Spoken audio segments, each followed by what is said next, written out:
nation, Hebrew kingdom building.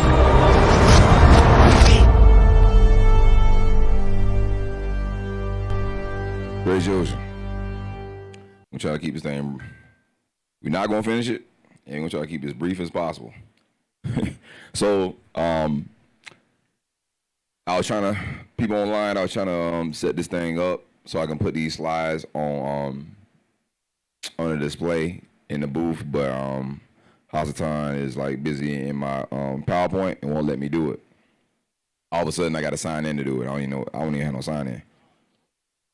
But anyway, so death, hell, and the grave. So Yahuwah been doing me about a couple of different things. I didn't put all the information in this thing, so it's probably gonna be a series that we'll just keep coming back to later. But it's a revelation that Yahuwah gave me about America. Now, this thing about saying this kind of stuff online. So I'm gonna bring out some controversial things. And what's gonna happen is gonna be some wild people online that say, it's not that. And I don't care. But when we do things, we don't speak for no other ministry. What we do is we speak to our ministry and the people that follow this ministry. So if you just following this and you just jumping on, hey, it is what it is. But Yahuwah, I was talking to the tribe, and then Yahuwah gave me this revelation about what's to come. He gave me a couple of different revelations. And one is through these multiple dreams, and the dreams is about a great shaking. And so today we're gonna talk about what that's gonna look like, but the shaking is gonna be it's gonna lead to the Exodus, right? But first we gotta understand what's really going on. So let's go to Isaiah 26.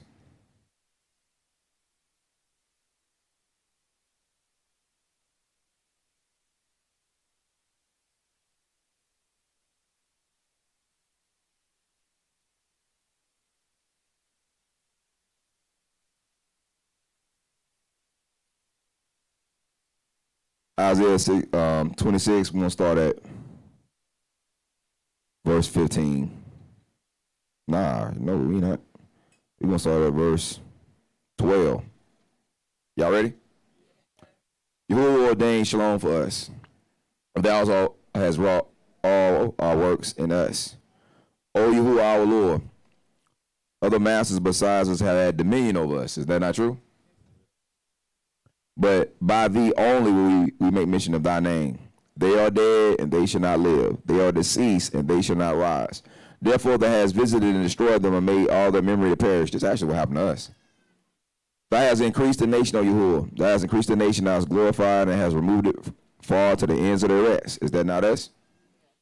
Yahuwah, in trouble have they visited thee. They poured out a prayer with thy chastisement was upon them, like a woman with child that draweth near to the time of her delivery. In her pain, in crying in her pain, so have we been in thy sight, O Yahuwah. We have been with child, we've been in pain, we have brought forth wind. We have not wrought any deliverance in the rest. They have the inhabitants of the world fallen. So he said, man, listen, we out here struggling. We ain't got no salvation. We ain't got no hope. Ain't nobody looking out for us. We just tossed aside. And the rest of the world just thriving, right? I mean, that was going on until 2020. Praise Yahushua. 2020, they ain't thriving out there no more. 19. Thy dead men, listen what he says. Thy dead men shall live together with my dead body. They shall what? This is the key to understanding everything that's happening right now. So, most of the awakening. I ain't saying most. I can't get no actual number. People that we do encounter, a lot, are anti-Mashiach. There's a whole lot of anti-Mashiachs. The people posing as they Mashiachs and they follow Mashiach and anti-Mashiach. So again, we are unapologetically Mashiach, right? Pro-Mashiach, believe in Mashiach, follow Mashiach, duplicate Mashiach. So anybody that's gonna have an issue, they're gonna have a major issue with this lesson if they don't believe in Mashiach. So, but the idea is that what you're going to find out, there's a reason why the scripture talks about when he says, about his body. And then you hear the Charlotte Kings talking about his body, and they call it the body of what? Then he says, you are what? His body. So everything in the world, everything concerning the people is concerning his body. This is the reason why they whip him with 40 lashes. This is the reason why when we came over to this country, they whip you with what? Right? They sold him to our people sold him to their enemies. That's the reason why our people sold us to what? Right? He was cut off from our father. So in America, a lot of our people are cut off from what?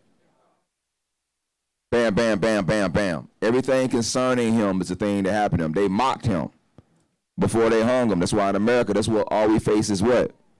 Mockery. They call it stereotypes. Black man stupid. Black man can't do this. Black man only good for that. Black woman always mad. Right? And the wild thing is the people that claim to be Europeans that do it. It was the so-called Europeans that did it then. Of course, they wasn't the people that people say now. But the so-called European people who did that to Mashiach, it was a so-called European people doing it to an African people. Go read it. That's exactly what happened. It's these things that happen over and over and over again, but it's all about the body of Mashiach. That's why Shaul says, I don't say nothing but the death, burial, and resurrection of Mashiach. Every last thing concerning what happened to his physical body is the prophecy of the kingdom. And that's the reason why the kingdom was never preached until Yehukanan. Go back and read it. Yahushua said that the prophets, none of them preached the kingdom. They prophesied about elements of the kingdom, but they never preached it. The kingdom was never preached but until Yehukanan. And then from that point, the clock started. And the clock started with Mashiach and his body. His body is the body of believers. His physical body. That's why, like, in his flesh is a New Testament in his blood. Everybody that eat that flesh and drink that blood do it in remembrance of who? Him. So all the people were in his body. Just like how a man has children. All the children that will ever be born are in his body when he is a child. Y'all think this stuff by random? You think Yahuwah rolls the dice and be like, oh, I don't know who's coming out next? Some random person. That's not how it works. That's the reason. This is how Levi paid tithes to Melchizedek, because he was in the loins of Abraham. So the idea is the generational seed. It's just like I told y'all, seeds have always been the same from the beginning of time. The tree, whatever the sequoia tree or oak tree that's out there, is from the very first tree from creation. That's been duplicated 1 billion trillion times. It's the exact same one. There was first just one. So all those generations, all those people within his body. So when Mashiach talks about his body, all the things, all the suffering, all the pain, all the lynchings, all this other stuff the lynching that he went through, there's the lynchings that we go through here. All those things were concerning his body. And so that's why I told y'all last time, you got to go back and listen to old lessons, because I'm not going to go back and try to rehash all this because we don't got enough time. But if you study the whole idea of Mashiach, what he came to do, it was all about the idea of covenant. Because in the covenant, what happens in the ancient Near East, now in America, they make contracts. Contracts are made to be broken. They got clauses in it already to break it.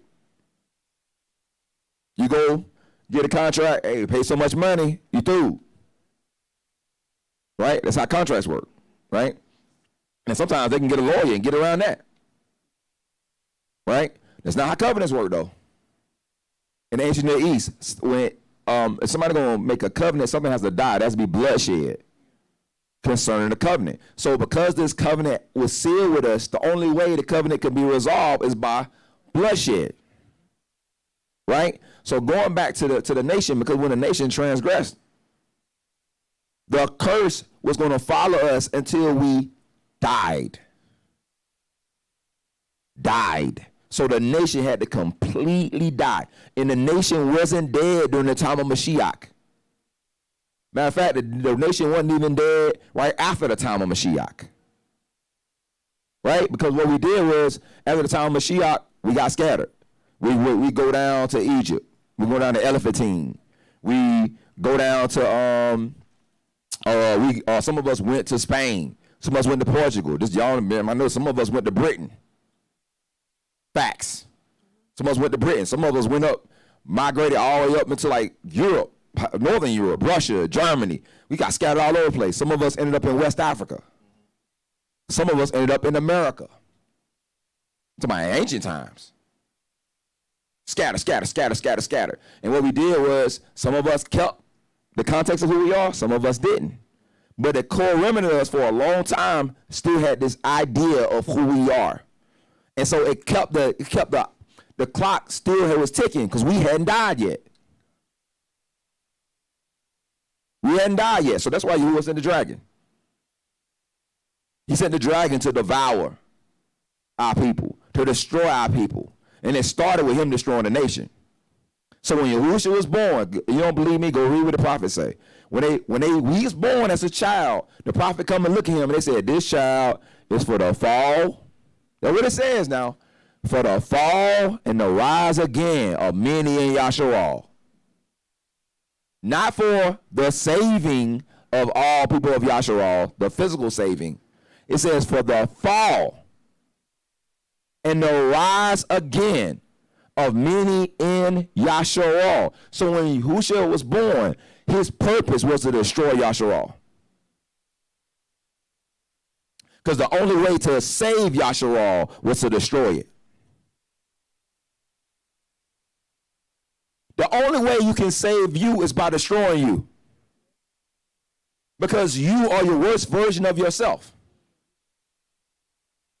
So before you can be saved, before you can turn from your ways, you have to do what?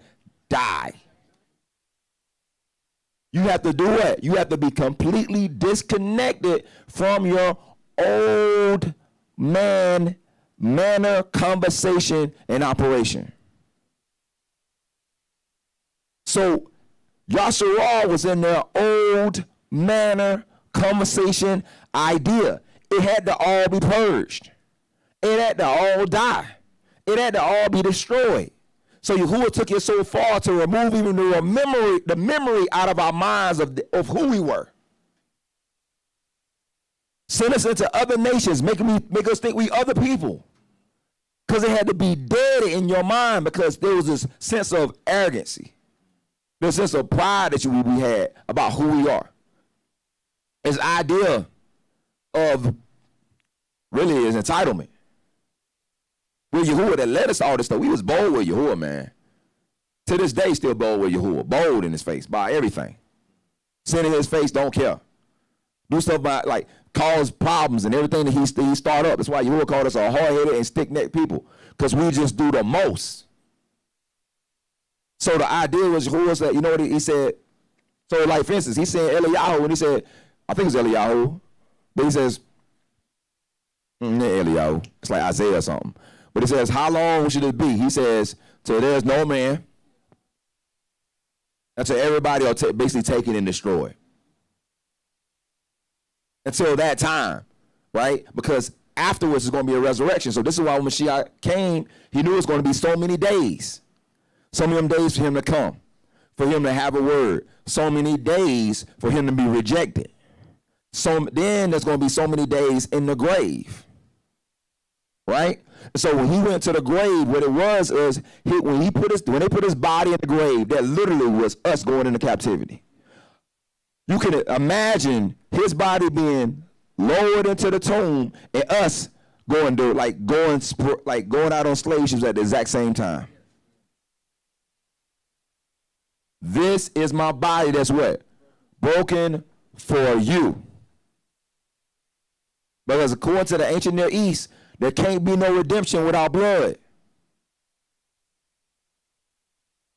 There can't be no redemption without blood.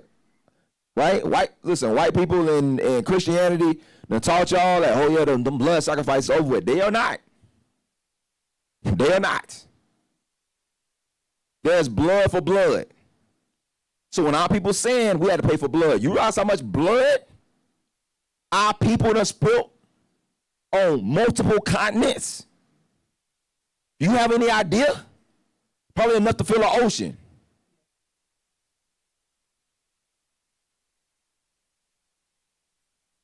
That's how much blood it took to pay for our disobedience and insolence towards Yahuwah. Because it's blood for blood. When he comes, the blood is up to the horse's bridle, because then he requires it at the hands of those who hurt his people. That's why this judgment is going to be so great. You ain't never seen nothing like it before. But that's the context of the body of Mashiach. His death, his burial, and his resurrection. Because on that last day, all of a sudden his body comes up, renewed, restored, eternal.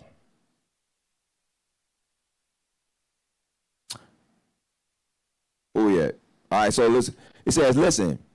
He says, 18, we have been with child. We've been in pain. We brought forth wind. We haven't had no deliverance in the earth. And the inhabitants of the earth are fallen. He said, out the blue, thy dead men shall do what? Together with what? They're going to do what? It's tied to his death, his burial, and his resurrection. It ain't just belief. It ain't even get past belief. It's more than even belief. It's the actual formula of how everything is to be. He went to hell. So we had to go to hell.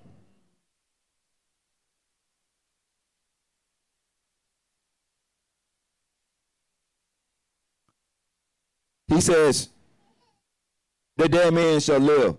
Together with a dead body, they shall rise. Listen, if you think that America is not Sheol, then you have a delusion.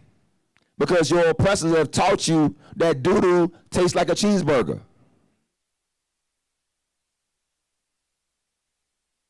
They give you scraps while they kill you and eat off you and oppress you. And then you take those little scraps, you say, yes, sir, boss, give me another one. And you excuse everything they do to you. Excuse every time they murder your people. You turn a blind eye to it. But now listen, when the tables are turned, 2 seconds of that same impression in them is like an eternity. Because they haven't got themselves accustomed to trauma. But you are trauma-ridden zombie people. That's what y'all are. Including myself, our people. We are trauma-ridden zombie people who love chaos. Because we've acquainted ourselves with it. Some of us are more comfortable in chaos than we are in shalom. So we make chaos when there is no chaos. We'll sabotage a relationship because it get too comfortable. Because in the back of the mind, we're waiting for the shoe to drop. When the next problem going to come up. We start getting anxiety about things being peaceful.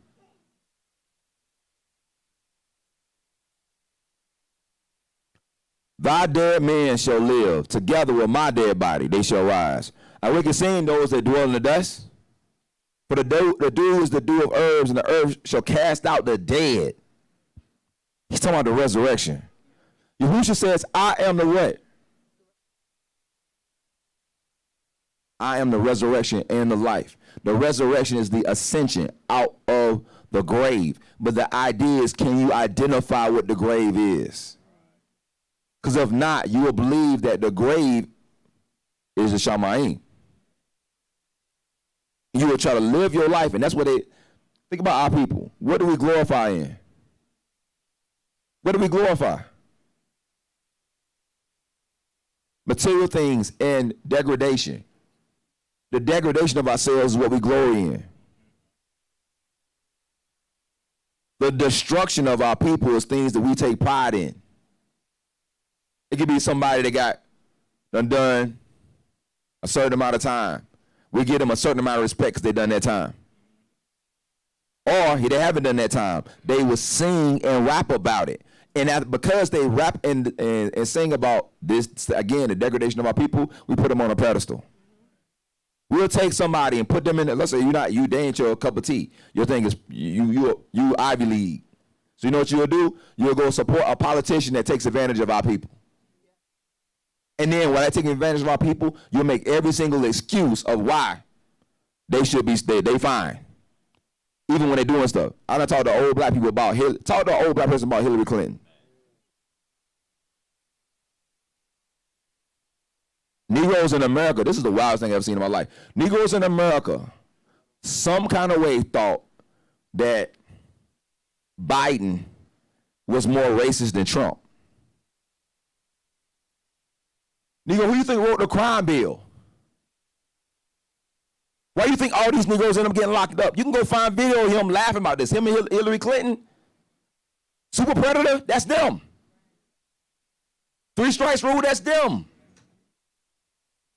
But they so stupid, they'll sit around and watch CNN and MSNBC and think that you're gonna vote for somebody that's gonna sit in this country and stand for you before the oppressors.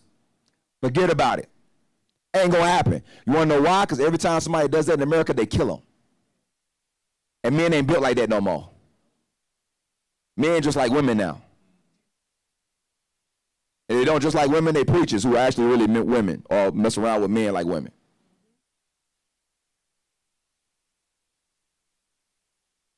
I'm just being a bit big facts, man. Listen, this is what I'm saying. You don't see nobody made like Malcolm no more. You don't see nobody made like Fran Hampton no more. Bobby Seals them. You don't see that stuff no more. That stuff done. Men are soft as jello now. They soft as jello. Ain't nobody about to die for no cause or no Negroes. Because we come up against the oppressor, that's what you're going to deal with. Besides them, only one I seen do it was Mashiach and the Shalakim. But a lot of people think that's off. So listen, man. He says the earth gonna cast out the dead. It's the resurrection on the 3rd day. Come on, people, enter the chamber, shut thy doors, and hide thyself. It be for a moment until what? So the indignation passing over has directly to do with coming out the grave, which means that the resurrection does not happen until the second Exodus. Catch what I just told you. The resurrection and the second Exodus are connected.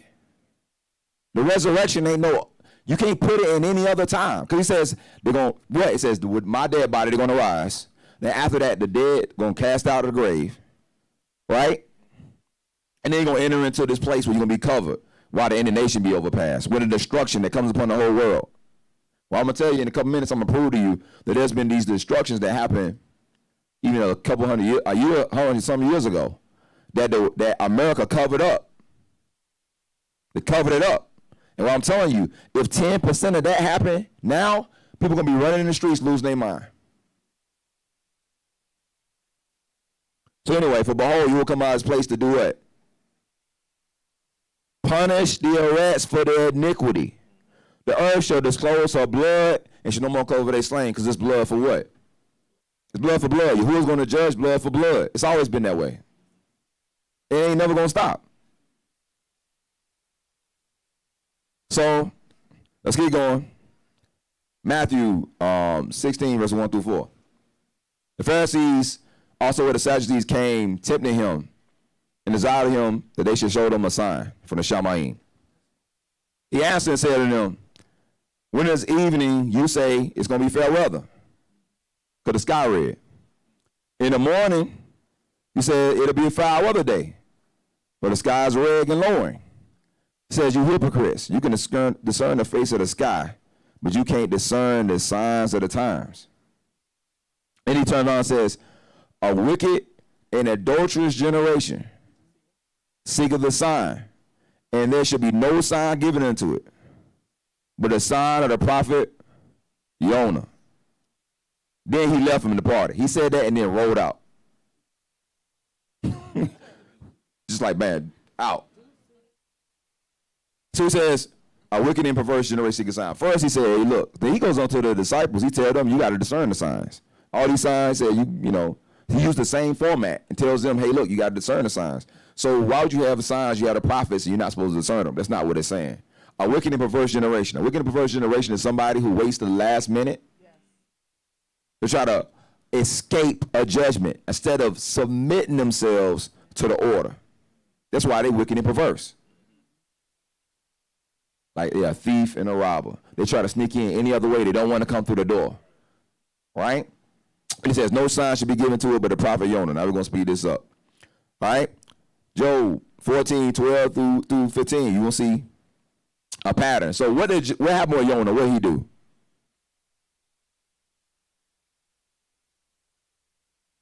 What happened to him though?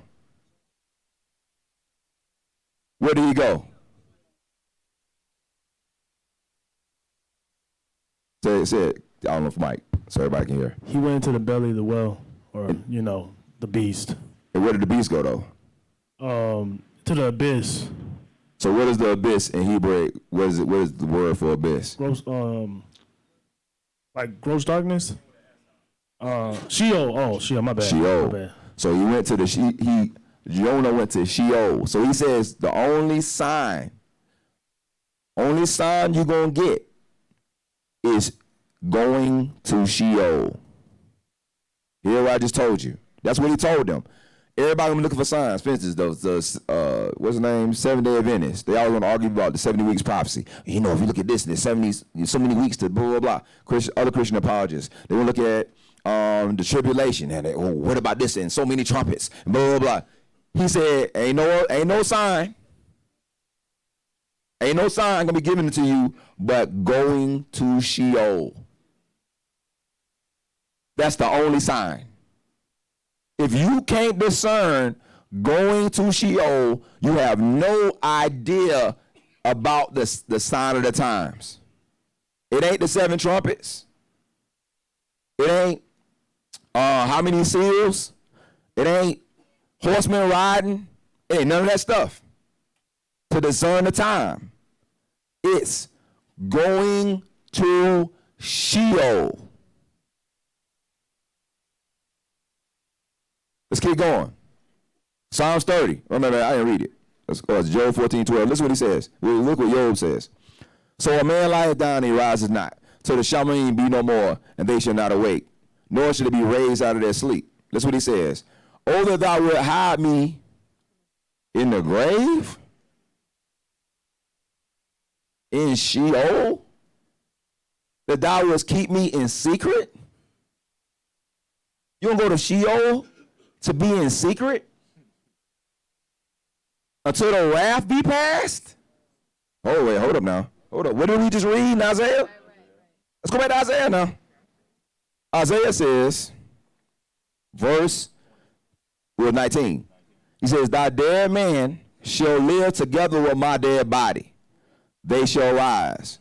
Awake and sing, ye that dwell in the dust. For the dew is as the dew of herbs, and the earth shall cast out the dead. Come, my people, enter into thy chambers. Shut the doors about thee. Hide thee for a little moment until indignation be overpast. For behold, you will come out of this place to punish all the inhabitants of the earth for their iniquity. And the earth shall disclose her blood, and shall no more cover their slain. Then all of a sudden you got Job talking about, oh, that you will hide me in the grave.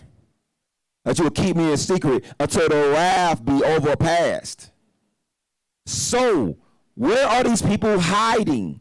Where are they escaping the judgment at? Where is it happening? In Sheol.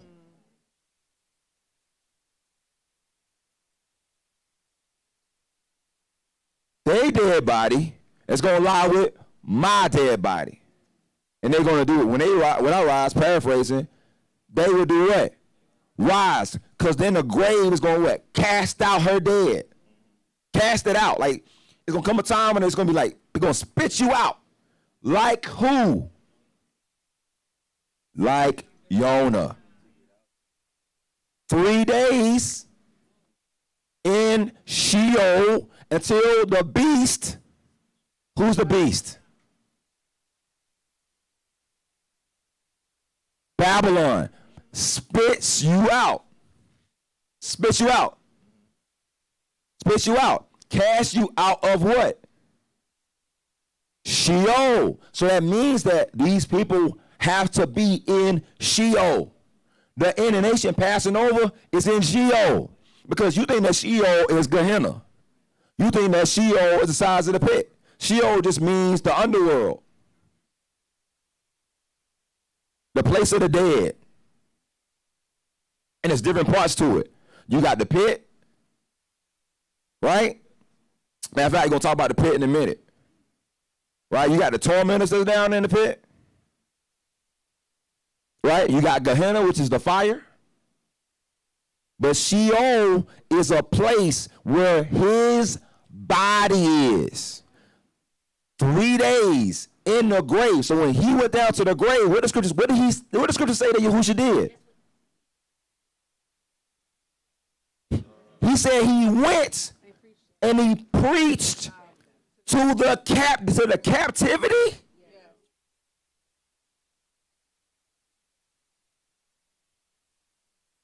To the captivity. He went down there and preached to the captivity. They're in Sheol waiting for the ending nation to pass over.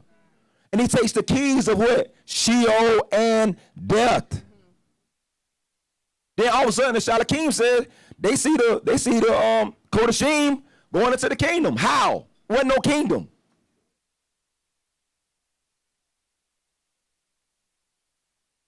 Sound like he went to a future time.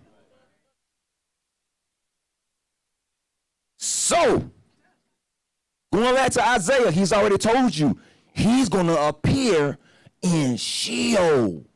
He is going to go down to wherever Sheol is, because evidently Sheol is a place where his people are, waiting for the wrath to come, and they pass over. And he's going to appear to somebody, right? Take the keys of Sheol and death, and then the grave's going to spit them out. So now you have to identify where Sheol is. Because wherever that is, Mashiach will appear in that place. This is why I was telling you about Batak. Because there's somebody he's going to appear to, and he's going to preach to the captivity. Well, how can they hear without how can he preach unless he be?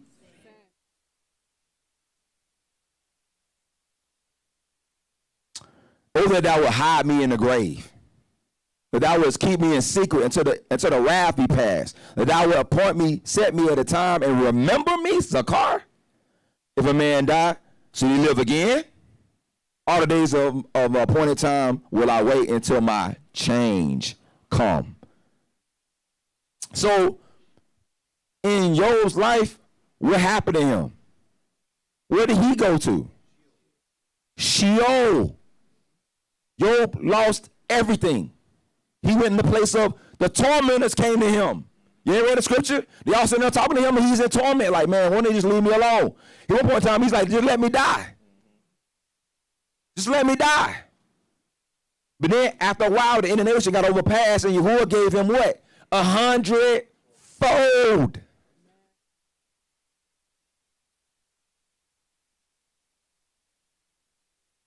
Man, y'all better get this stuff, man.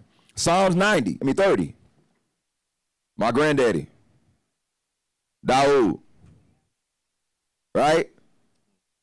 Look what he says. He says, I will extol thee, O Yahuwah. You will lift me up. And I made the foes to rejoice over me. O Yahuwah, my Lord, I cried unto thee, you've healed me. O Yahuwah, thou hast brought up my nefesh from the Sheol. Thou hast kept me what? How you gonna keep somebody alive and they in Sheol? How they gonna be alive when they in Sheol? I'm trying to get y'all to see what Sheol is. They go down in the Sheol and be alive? Or they in Abraham's bosom? Does that mean they in the covenant? Because Abraham is what? He's the.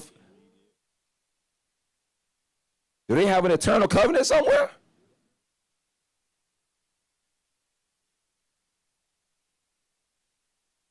That was brought up my nefesh from the grave. That was kept me alive. Remember, he said all these people in the grave. He said they waiting for the other nation to do what? Pass over.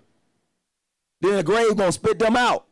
And then, but he said he goes down there, he says he gonna go and preach to the captivity, which means that somebody he revealed himself to in Sheol. Just like Jonah. What happened to Jonah? He goes down to the deep, and then Yahuwah what? Visits him there. Psalm 16.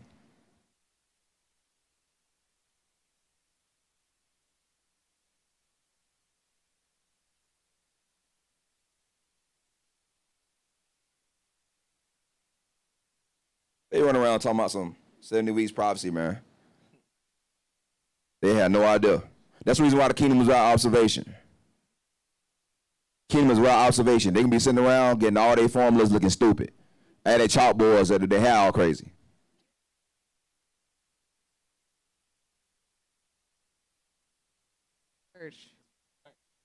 So that's why we couldn't find Yahusha when we were in church or wherever we were, because we were looking for him through prosperity. When he was waiting for us in Sheol, that he could speak to us in Sheol. So if you're looking for Yahusha, you have to be in Sheol in order for him to come and preach freedom to you, liberty to you. The prophet said he go down to Sheol and he says he's there. I used to read it all the time. I was like, why is he down in Sheol? If I go down to Sheol, you there?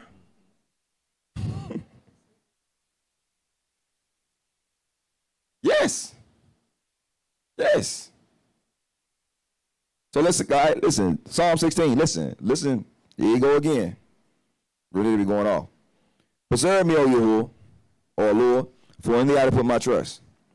O my nefesh, thou hast said unto Yahuwah, thou art my Adonai. Through by extending not to thee, but to the Kodashim, that are in their rest, and to the excellent, the eternally excellent, in whom is my delight. All right? Their sorrow should be multiplied to hasten after another all. Their drink offerings and blood will I not offer, nor will I take their names to my lips. Yahuwah is the portion of my.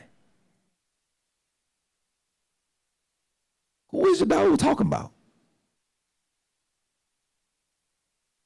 Who's because inheritance in the Near East, it's talking about children and stuff.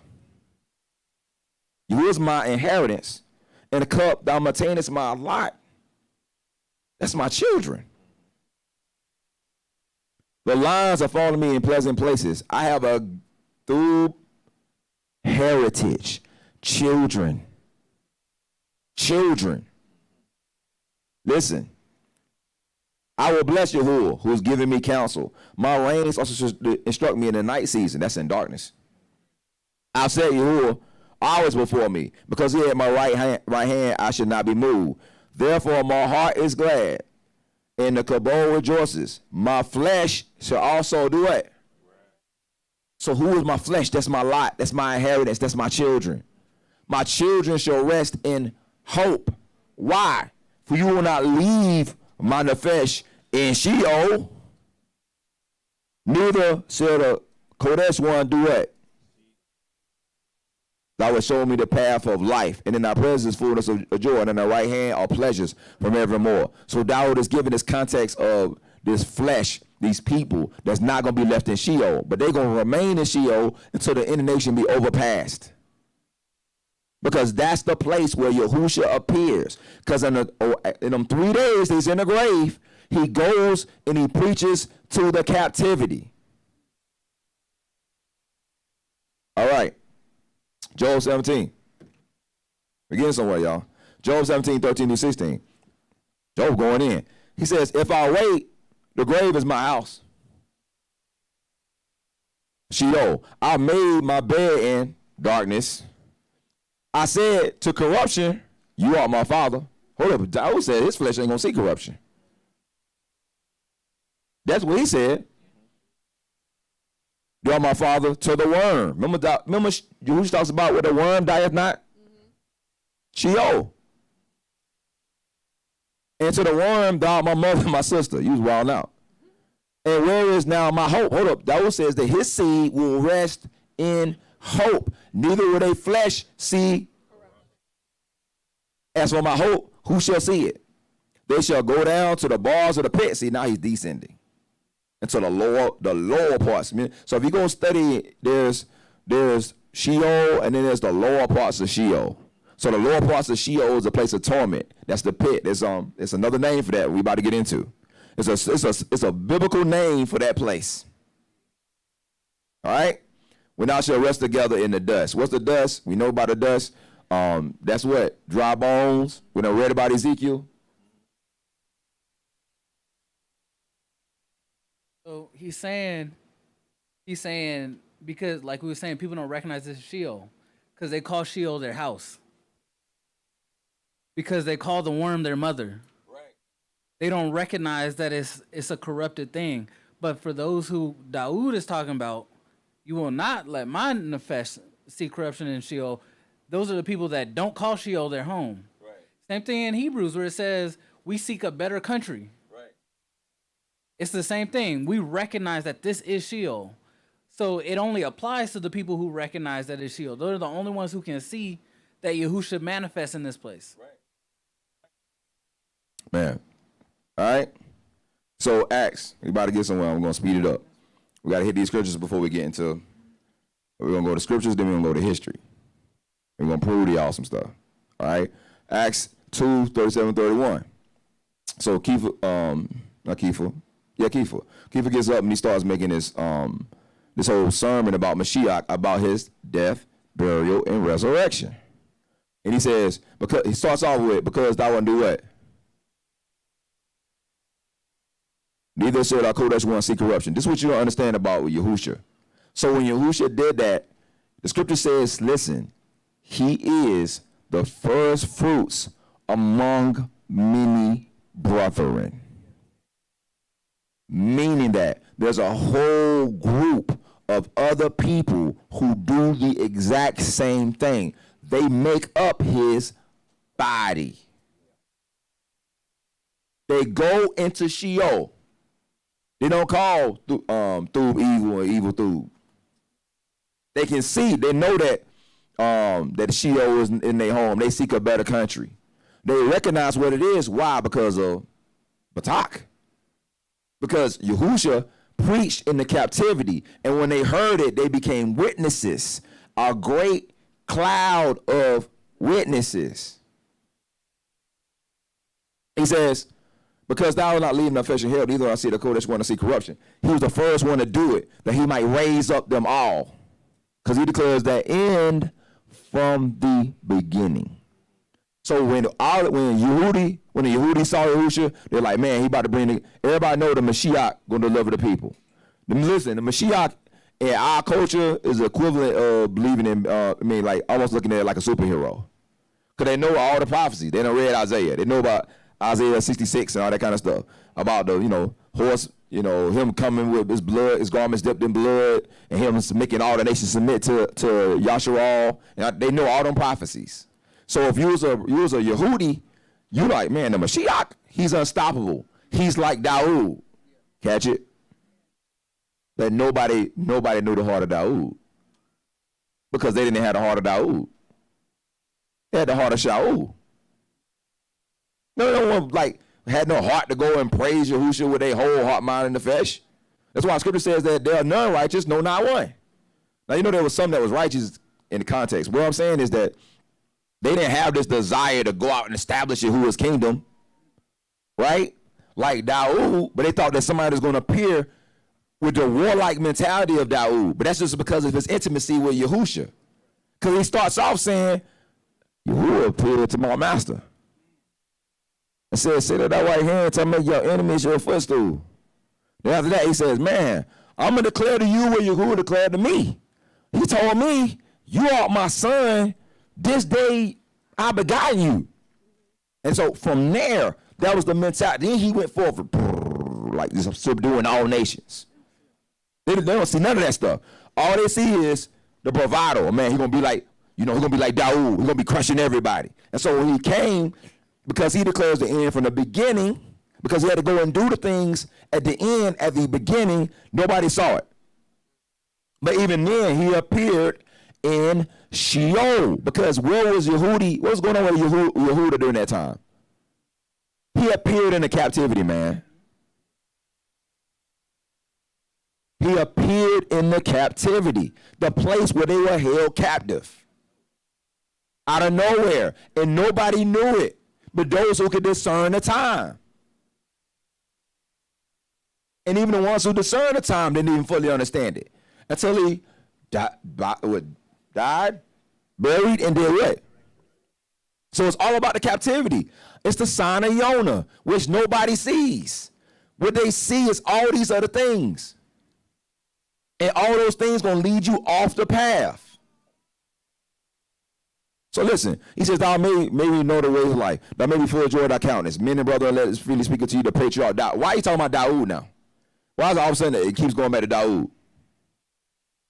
Right? It says that he is both dead and buried, and his burial place with us to today. Therefore, being a prophet, Dawood being a prophet, and knowing that Lord has sworn to him by oath that through the fruit of his loins,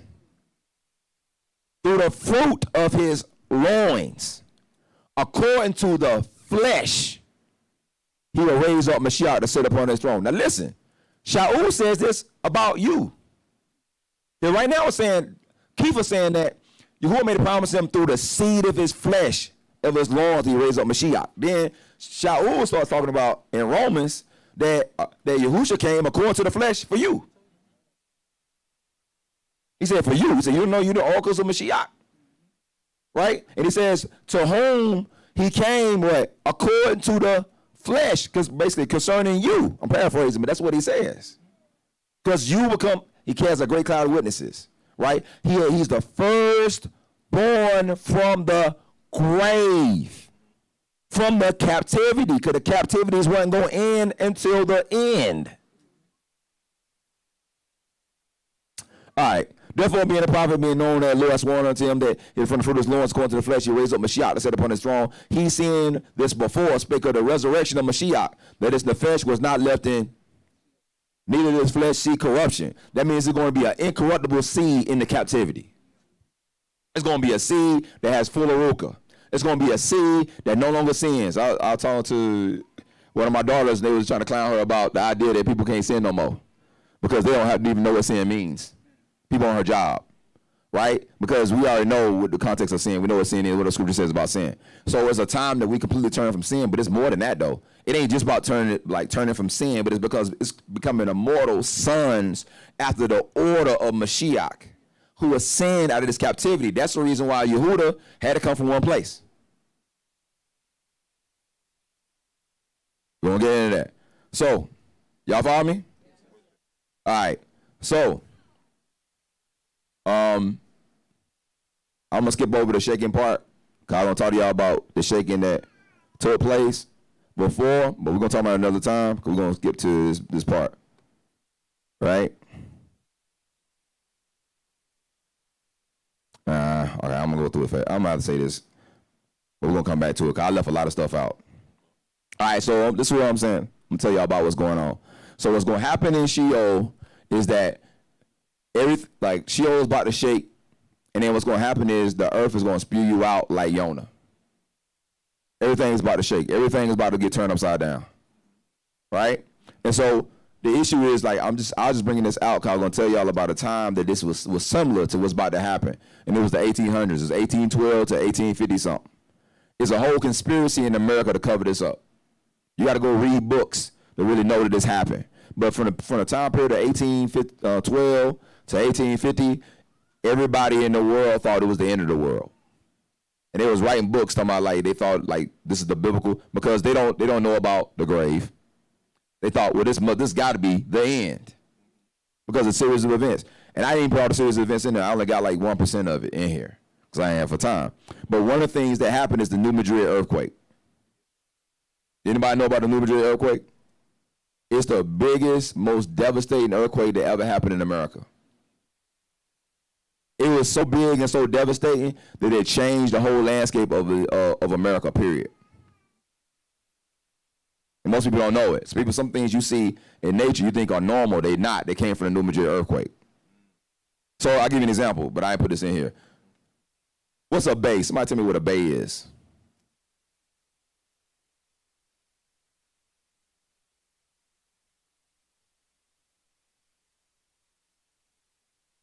A body of water. Okay, so that's what I thought, but it's not. So a bay is a tree, right? Like the bay leaf, or the bay. Scripture talks about the bay tree. Talk about how the enemy spreads itself out like a bay tree. So they start calling like the bodies of water bays based on the tree, because what happened was during this New Madrid earthquake, there's these bodies that start appearing on the land, especially in the east, all over. It's like these circular formations that are perfectly symmetrical. Because now there's all kind of theories about what happened. Some of them form lakes. So a lot of the lakes you see are actually bays.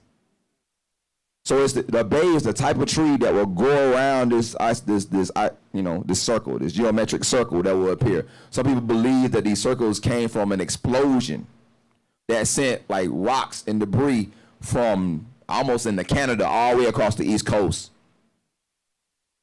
That's how dangerous that time was. I wish I had put it in there. I ain't got time to put this in here, but especially in Carolina, these things, they lakes. Some of them are lakes, some of them are not. They're just these depressions, and they're perfectly symmetrical. And you'll see these trees that go around it. We had to go to L.A. Me and Tushi took a photo outside the plane, and she sent me and said, Chief, you see this? I like, man, what's these circles? I thought, like, man, they must have cut. I thought, like, it's something big on purpose, almost like a crop circle. Like, they intentionally, no, it happened naturally. So we up in the plane, and we can see all of them on the ground. And it's from this event. This is how devastating this event was. Right? I'm going to tell you how devastating the Madrid earthquake was. It says the greatest earthquake ever recorded in North America, centered in the area from December the 16th, 1811, and February the 7th, 1812. The earthquake lasted for a year.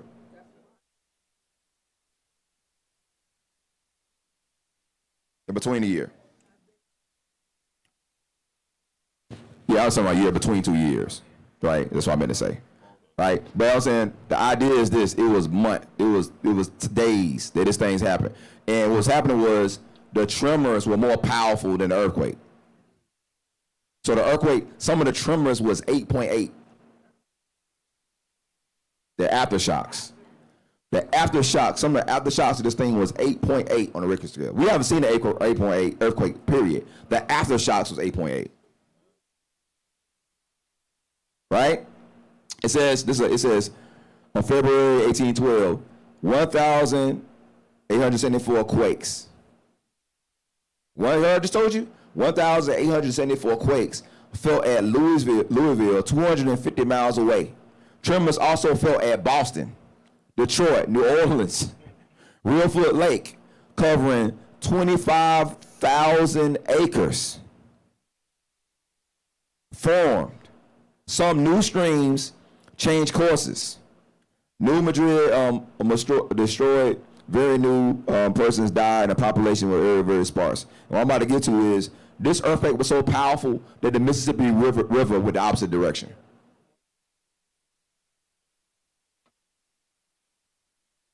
You know what I just told you?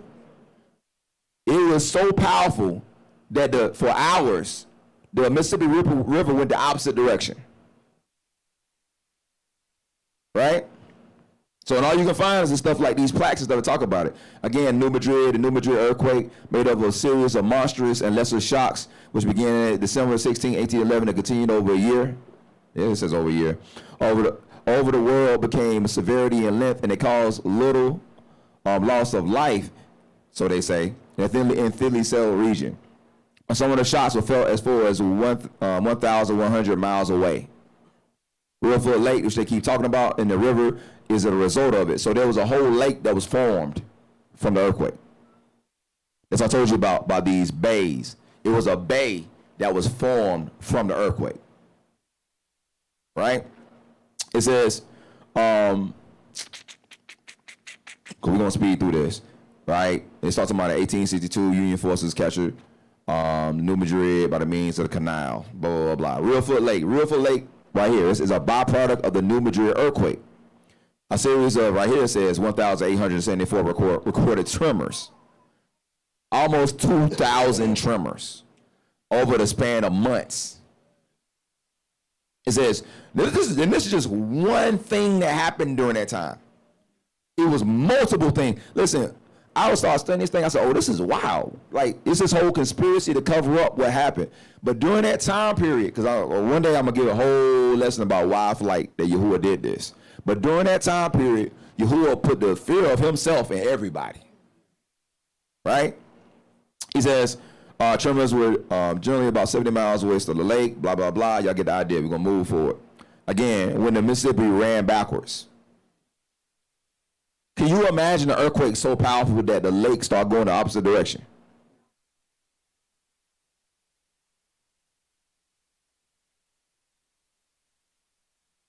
Again, this day in history, earthquake causes fluvial tsunami in Mississippi.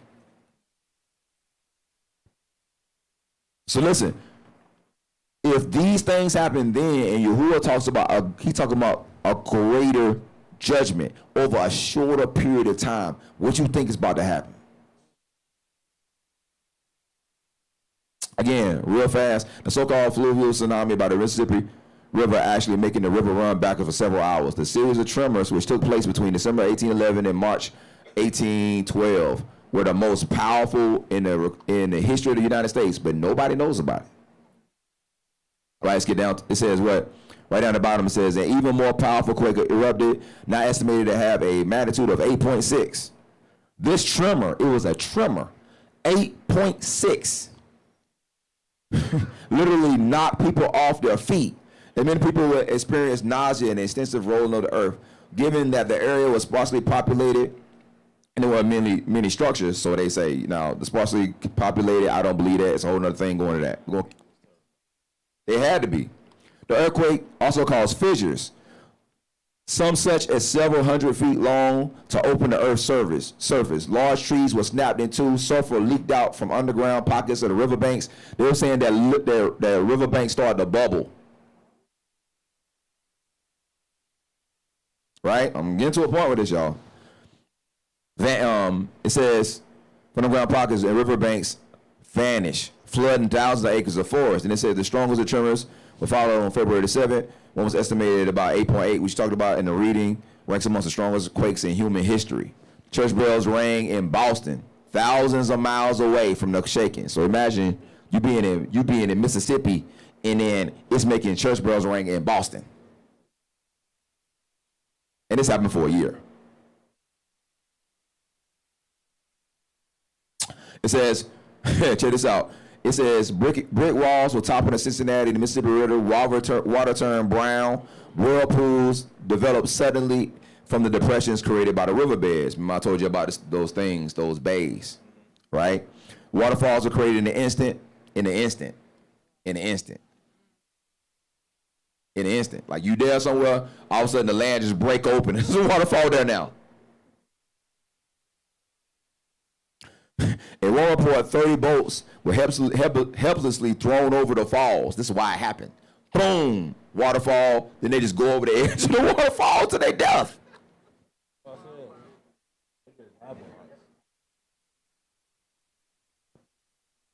Can you imagine that?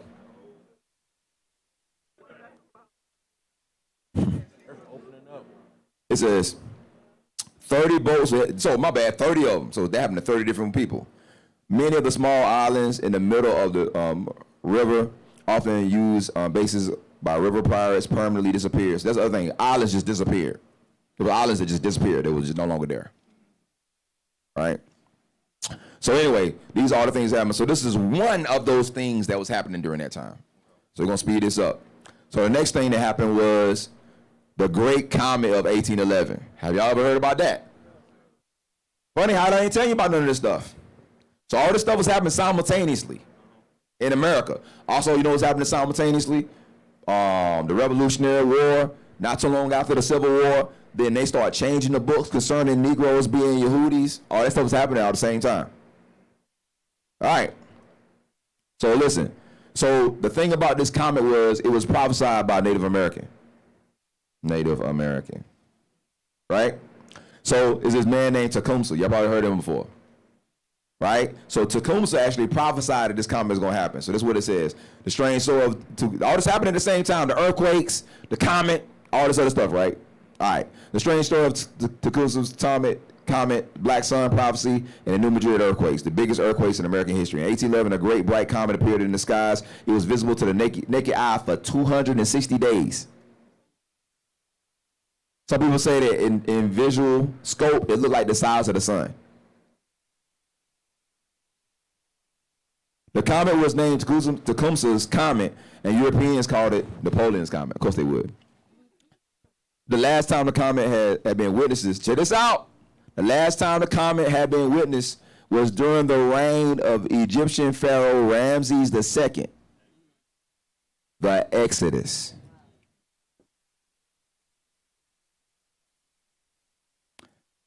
3,065 years ago, right? The arrival of Tecumseh's comet was followed by the New Madrid earthquakes, the biggest earthquakes in American history. So all these things happen. And he has this thing about the Black Sun, right? We're going to get into that.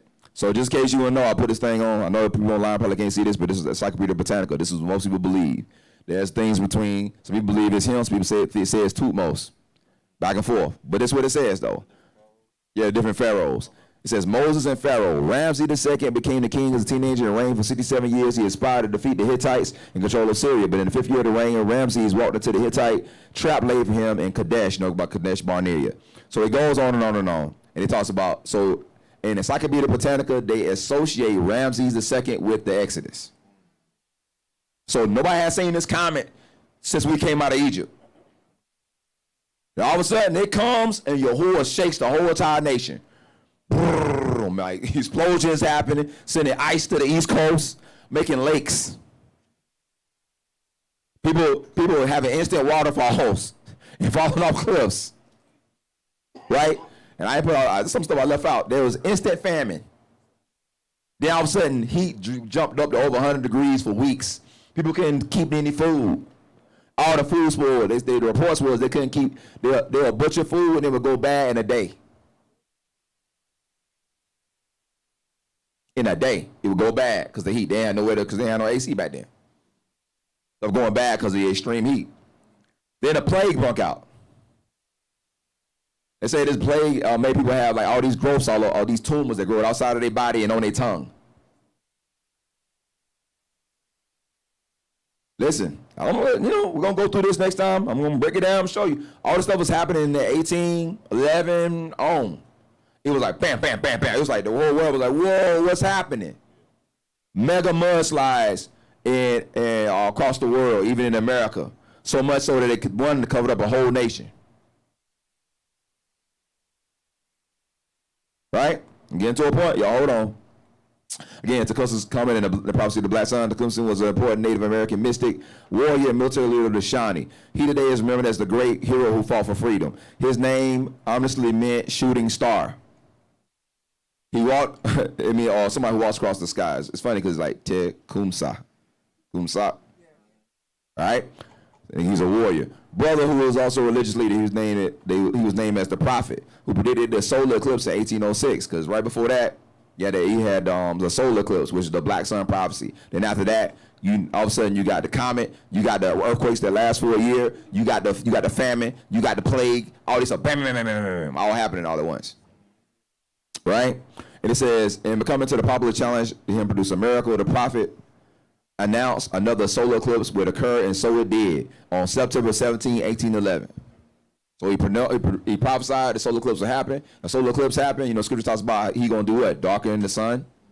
Then he talks about the plagues, and he talking about how he gonna shake the earth. You would all that stuff back then. Let's keep going. Y'all got that? Everybody follow me? So I'm gonna throw this out here real fast, and the reason why I'm bringing up Tecumseh because I gotta walk you through this about the grave. Right? What time is it? All right. So listen. I'm gonna give you little proofs as we go along this lesson about who is who, because you gotta know who is who. So when you hear them say the word Native American, you gotta be very careful with that term, because they use that word very loosely about who are the actual Native Americans. I know there's a whole community in Yasharal that believe that we indigenous and we ain't from Yasharal. That's bogus. right? Because there's multiple groups of Negroes in America before Columbus. One of them came, specifically came from the Mende tribe and the Fulani. And it came down to, they the ones who really became the Aztecs and the Incas, right? But then you had Hebrews before then. You had Egyptians come here. We're gonna prove that. All that stuff. All these people. America was a hodgepodge of a bunch of different people, including one other people that we about to get to that's gonna tie back the 3 days in the grave. But for people who have never heard this, I'm gonna give you some references, all right? So this is from the Saturday Evening Post. You probably never heard this in your life, because I ain't even heard this. Philadelphia, June 17, 1828. Notice the same time period, right? All right. It says, to the evidence of result in a single striking point, doubted to the day of superficial inquirers. It is sufficient to mention that we're in America before Columbus came nations and tribes from the following complexions: copper, tawny, olive, dusky. Now listen to what I'm about to say now. White. Say what now? Hold on to your butts. Or pale, yellow, dark, brown, and black. Listen to what you about to say. But none red, unless painted. Now, what they always told you? The red man, the Washington Redskins. Now, in this list, it says there was no people called the red people. All right, let's keep going. I ain't saying this now. This is what they say. This is what the Saturday Evening Post in Philadelphia said in 1828. All right, do what it says. And all those complexions are found in Asia, Polynesia, and Africa.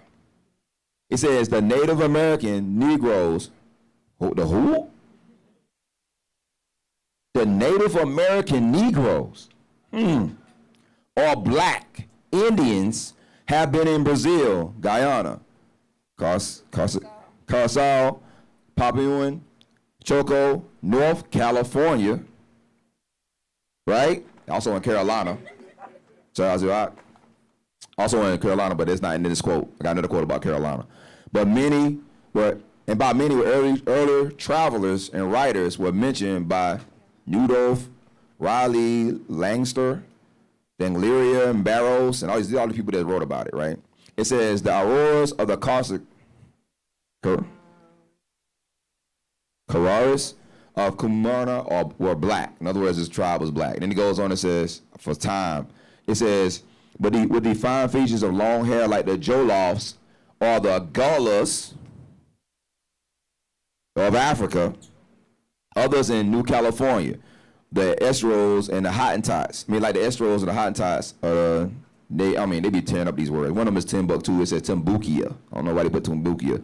It says in Nigerian tribes. It says not black but brown, yet completely Negro, with large, thick lips, broad, flat noses. They said very ugly. With hair crisp and curly.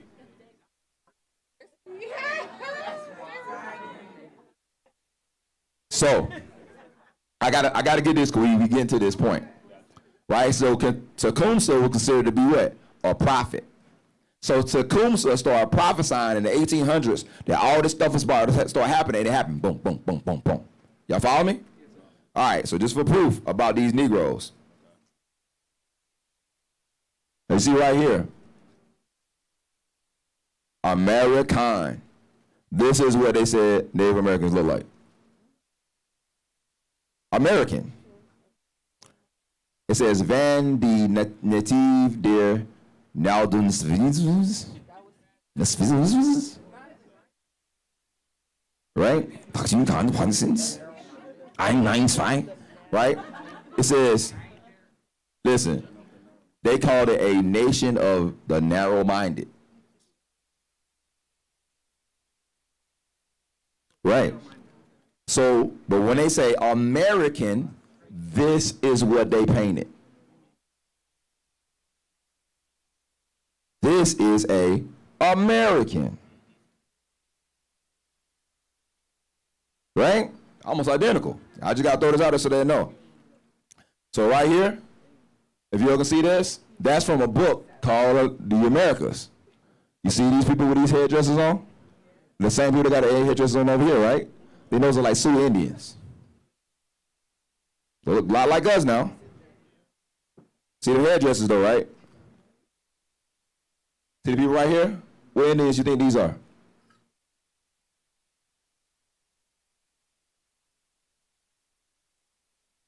Those are Africans.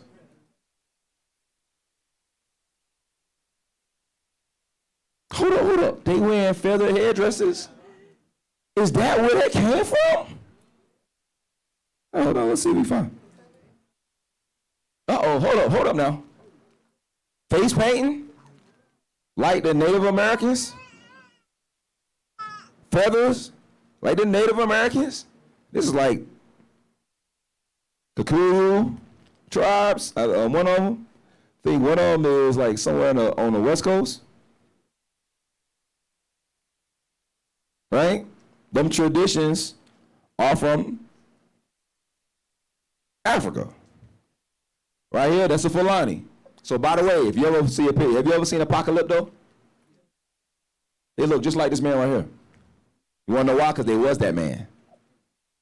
The Aztecs and the Incas, if you look at any book, the face painting, the hair, when they wrote about the Aztecs and the Incas, they said they dressed like the Moors. That's what they said about them. Right? This is like a woman. It's a man. So, all right, you got this man over here on the left, right? Which one not from Africa? Which one? Where he at?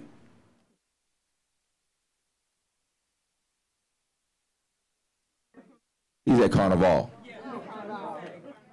Because you know, at Carnival, they wear feather headdresses. Because it's part of the culture. That's why. Keep going. I'm just going to show you stuff. I told you I give you proof. Right? All these feather headdresses, ain't none of these from America. All these are tribes in Africa.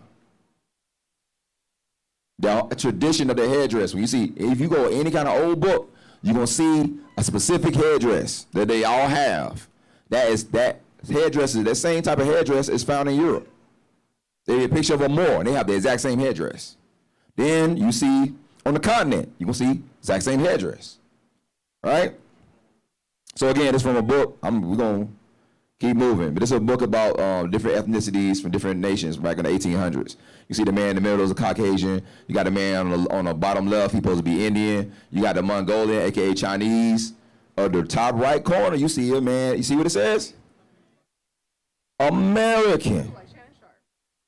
It do like Shannon Sharp.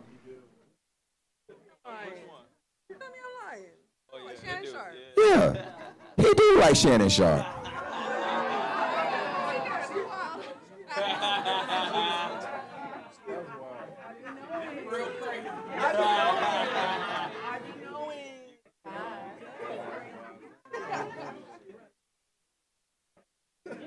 Shannon Sharp.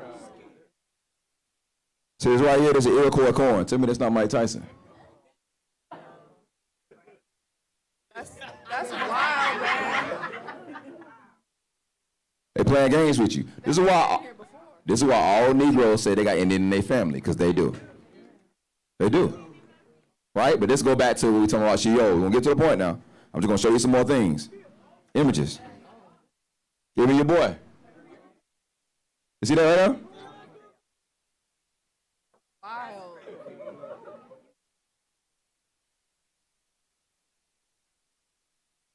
They playing games out. They playing games.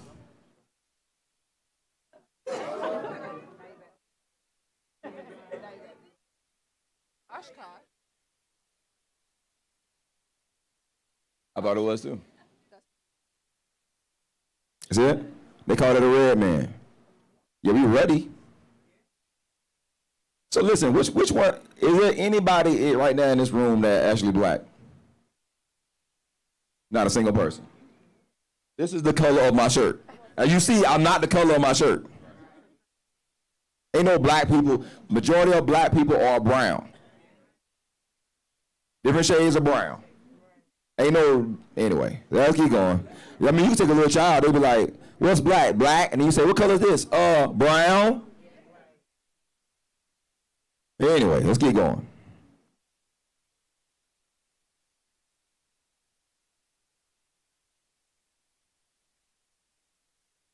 Right? They playing games with y'all. They told you what the American was. Homeboy said it was a Negro in 1800s, and he said that the red man was a myth that they created in books. He said because there was people that painted their faces red, but they weren't red. All right? Again, this is the allegory of America. Look at that.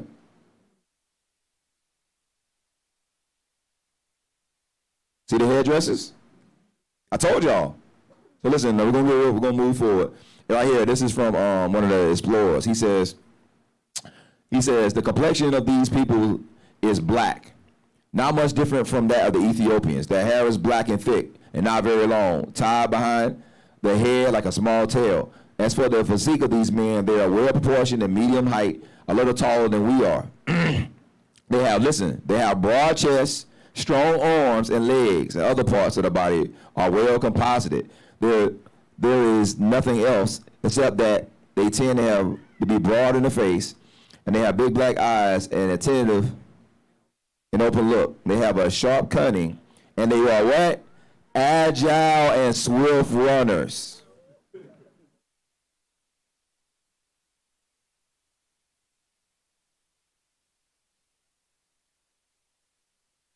Notice what they do in New Orleans, right? Oh, yeah. The feathered.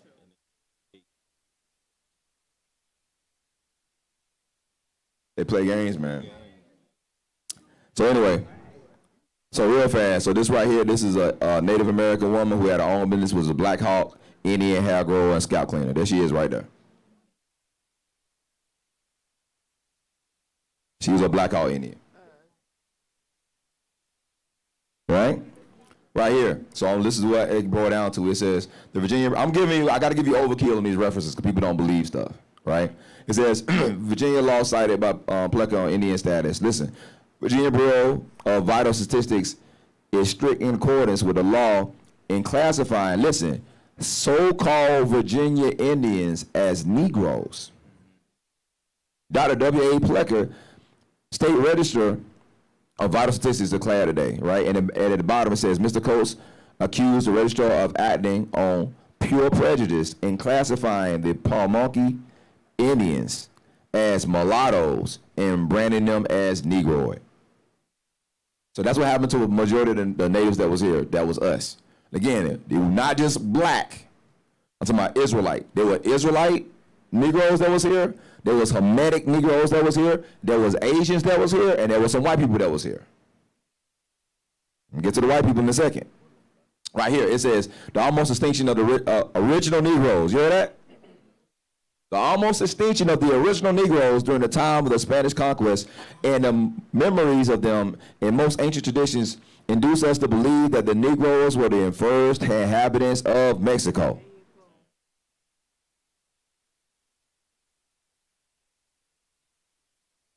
They ain't gonna read you none of this stuff in history. All right, we getting somewhere. Y'all just keep holding on, all right? Y'all hold on? All right. So this dude is named Tuskegee Amalfa. This is what it says. Y'all see his picture? Clearly he's a Negro, right? It says he was a full-blooded Creek and was born on the Tallapoosa in the year of 1793. He was familiarly known to by name in the town by Jim Boy. But was properly enlisted until what had been placed by this head title of the article. Tuskegee, which Nuggie probably would get Tuskegee from, meaning warrior, and Amalfa, which signifies next to a warrior. Right? It goes on talking about something, and again, this is who he is. Now, so why am I telling you all this stuff about Native Americans? Because remember when we talk about the people are where? In Sheol, right? So Sheol has this identifying marker where Sheol is the gateway that these things that oppress the people come out of, right? Right? It's almost like going back into Egypt with what? Because Sheol is a place of what? Torment, oppression, bondage. right? Why is Yahusha going to Sheol to preach to who? The captives. So when we, later on, we're going to do movie stuff like that, we're going to show y'all that Yahuwah used America to be this reintroducing of our bloodline. He like brung all of us, like there was some of us that was already here. There was some of us that was in Spain. There was some of us that was in Great Britain. There was some of us that was on the continent. He brought us all together and reintroduced it into one bloodline. It's one bloodline. And so now, like I said, so now you have this Hebrew over so many generations. It's funny because the scripture talks about that it takes 3 or 4 generations before you to be what? Brought back in when you were mixed out. So now from we talking about 3, we all like, most of the people that's in awakening is like 3 generations away from what? Slavery. So even when the mixing that happened during slavery. But it's like Yahuwah used this to be this portal to bring us all in and make it one blood. But this portal was a place of oppression for us all. You was a so-called Native American, you got oppressed. You was just a Negro and you gonna get enslaved or oppressed. You came on ships over here, you gonna get towed up. You're gonna flee for your life. Let's say you was an indentured servant, because a big, huge group of us was indentured servants. You thought you was chill until they came over here and put you in bondage. So it's like no matter how we came here, we ended up in the same place, Sheol. Y'all follow me? All right, that's why I had to give you the Native Americans. Let's keep moving. So the idea is that this place that we in is tied to Kemet. Now or Egypt. There's a whole lot of stuff we could have did with that. Save for time. I'm not gonna go through everything. I'm just gonna read this article. Next time we go through, I'll give you a whole bunch of other context. I'm gonna prove to you that there's more pyramids in America than there is in Africa. I mean, certain parts of Africa. Certain parts of Africa, there's more pyramids in America. Because in this place, the Egyptians were here. They built tombs. They built massive structures. They had whole civilizations here. America was like Egypt West. Matter of fact, when you talking about the Mende and you talking about the Fulani, if you do this history of the Fulani was originally in Egypt. Go back and watch the documentary. I talked about it. Got the receipts on it. The Fulani was in Egypt, and then after, so the Fulani are really related to the Hyksos. Y'all know what the Hyksos is? All right, the Hyksos are the people that ruled Egypt during the time of Yosef. They're the shepherd kings. But what happened is they got driven out, and the Hamites took Egypt back over again, right? And when that happened, they put us all into slavery. But the idea is this. So people tie the Fulani back to the Hyksos. The Hyksos were these shepherd kings that lived in Egypt. And so they brought a lot of those ideas and concepts from East Africa to West Africa. And so then if you know the history about Mansa Musa's brother, Khan something, I forget his name, but they were on these, they made all these ships in Chad, and this is historical fact, and they all came over to America, right? And so then them people, when they came over, started building. That's why you see all these pyramids in South America and all that kind of stuff. They brought that Egyptian culture, and they brought it to America. Y'all follow me? All right, because we got to keep moving because it's late, right? So the proof of it is that when you start studying America, you're going to find all kind of Egyptian artifacts in different places. This right here is from CBS News. It says, hey, listen, ancient Egyptian artifact up to 3,000 years old, seized by federal agents in Tennessee. Right? And it says a stone sculpture arrived in Memphis, Tennessee earlier this month to discover a century-years-old artifact from Egypt. After properly identifying the object, U.S. Customs and Border Protection Patrol officers confiscated it. And so it talks about how old it was, yada, yada. Y'all get the idea, right? This is a picture of the Egyptian artifact. They found this mug in Tennessee. It's funny because in Tennessee, there's another city called Memphis.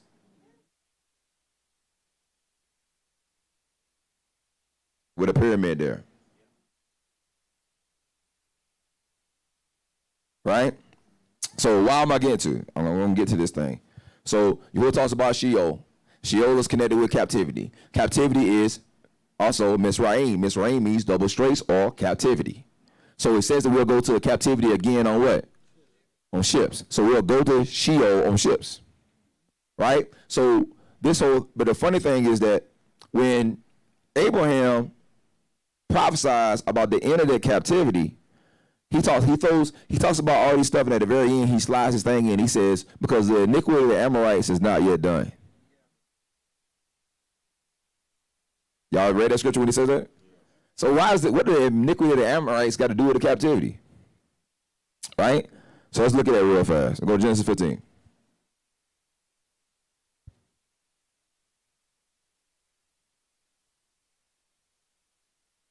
I'll get it in a minute. Just hold on. All right. Genesis 15. All right. So we're going to skip down for time. We're going to go to verse 11. Right? No, verse 12. It said, the sun was going down, and deep sleep fell upon Abram. And lo, horror and great darkness fell upon him. So he went into a nightmare. Right? It says, and he said unto Abraham, know of a surety that our seed should be a stranger, the land is not theirs, and they shall serve them, and they shall afflict them how many years? 400 years. And also the nation whom they shall serve I will judge, and afterward they will come out with great substance. So he's saying that wherever this 400-year place is, it's like what? Sheol. He says, 15, and thou shalt go in the fathers in peace, and they shall be in a through old age. But in the fourth generation they shall come hither again. For the iniquity of the Amorites is what? So what is he talking about the Amorites? Right? So it's wild because when they went down to Egypt the first time, most people don't know this, but the Amorites and the Egyptians were in league. The Amorites and the Egyptians were buddies. They're related. All right? So, again, real fast, Kemet and Amor. Right? I'm going to read this real fast. The city of Elba, under control of the Yahamad in this period, had an Amorite rulership. There is thought to have been an Amorite presence in Egypt from the 19th century BC, the 14th dynasty of Egypt, centered in the Nile Delta, and had rulers bearing Amorite names such as Yakbeam. Furthermore, the increasing evidence suggests that the succeeding Hyksos, I just told you about them, of Egypt, were among an amalgam of people from Syria, of which the Amorites were also part. In other words, that the Hyksos are people mixed in with the Amorites. You follow me, right? I just told you that the Hyksos people came where? To here. To America. Right? So real fast, the Amorites were also Semitic people who have seen have emerged from the Mesopotamia, modern-day Syria. At some point in the third millennium BCE, the Sumerians were known as Martu or Tibnum in the Ur period, right? The Akkadian by the name of Amaru, which in Egypt as Amar, all of which mean Westerner. Westerner. Westerner. Westerner. Amorite means Westerner. Amor people. Westerner. I'm telling you how wild this is. Y'all know who Tupac is? You know who Tupac is, right? What's Tupac's full name? Tupac what? Tupac Amaru Shakur, Amorite. Amaru. You want to know why? Because Tupac is named after an Indian chief named Amor. Amorite.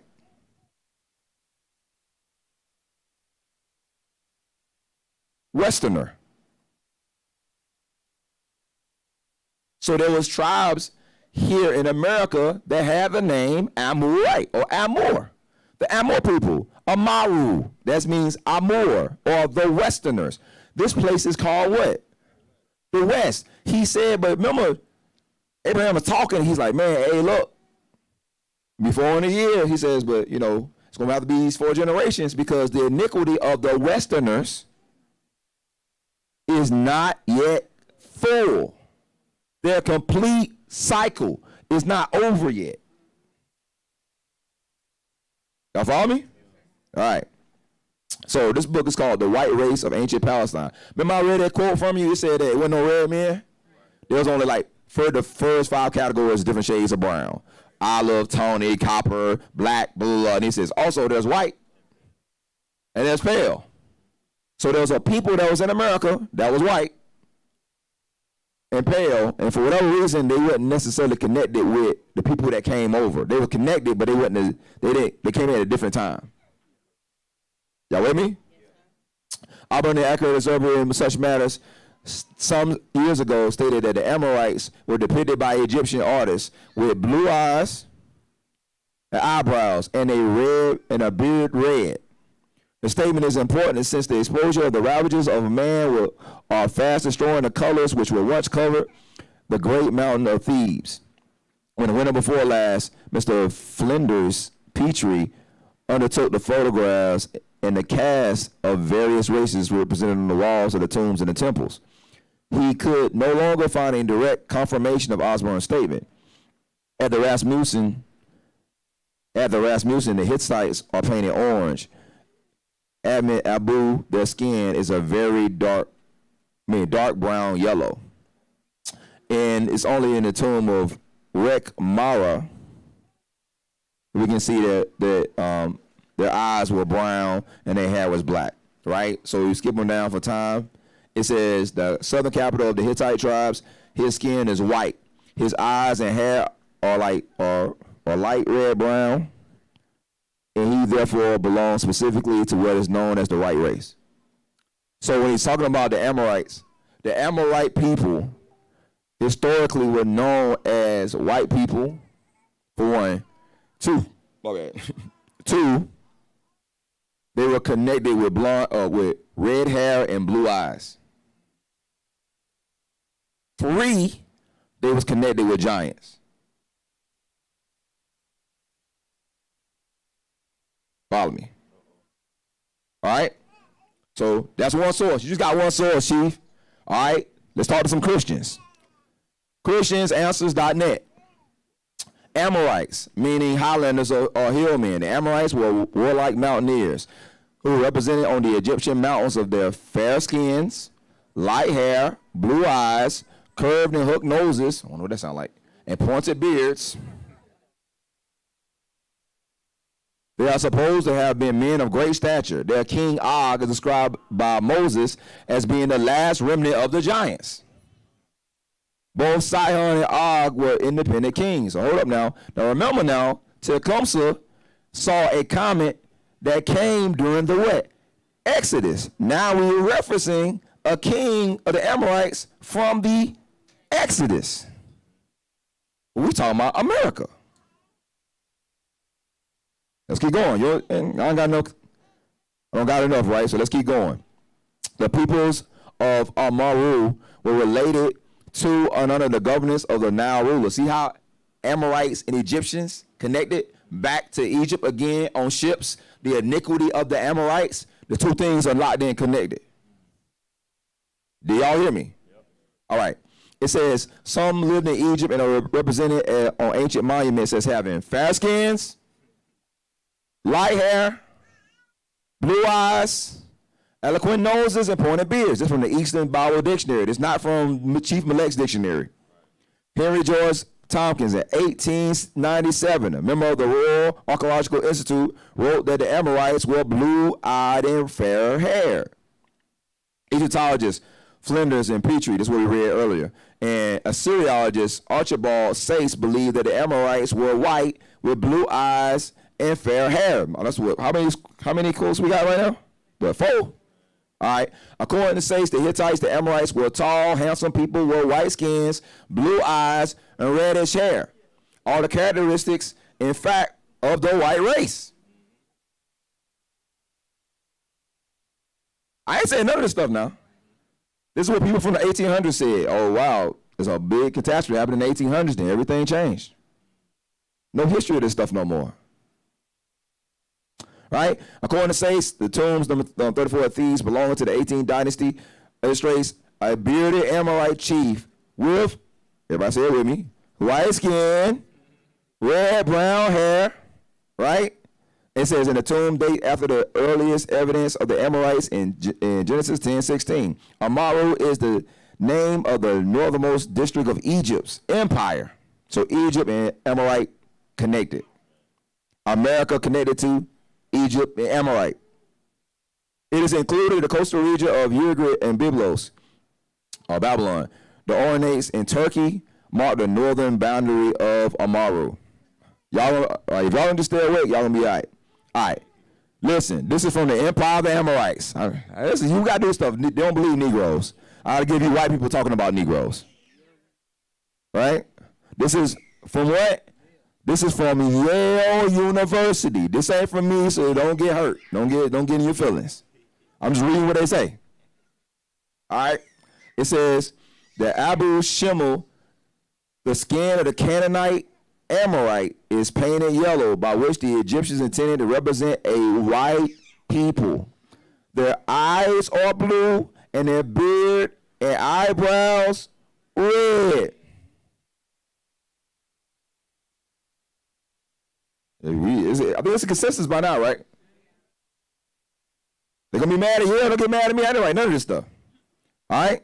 So we got Sheol being a place where the people are. The people have to be there until the indignation be overpassed. Sheol is connected to captivity. Captivity is what Mizraim means. Double straights. Also, Mizraim is hand in hand with Amorites. But when our father Abraham saw the captivity, which was a nightmare, he talked about us going to captivity, and then he started talking about the iniquity of the Amorites. It's not done yet. So whatever that captivity is, wherever Sheol is, it's Egypt, and it's Amorite. It's also Babylon, right? And in that place, the Amorites and Egyptians were. Turns out the Egyptians were here. Turns out we got people running around calling us up Amaru. Even our people take on the same name. Amaru secure. Amaru, Amorite. Now, let's listen. Let's look at what the scripture says. All right, we're gonna skip to that. We're gonna come back. All right, I got one more thing to show y'all. Hold on. All right. So this is where it gets real interesting. So America, right? So we know that America is called Amaru. Amaruka. You can go look it up. Go look it up. Amaruka. Matter of fact, some Indians said Amaruka. That's like how they would pronounce it. Which go back to Amur, which means Westerners, which this is.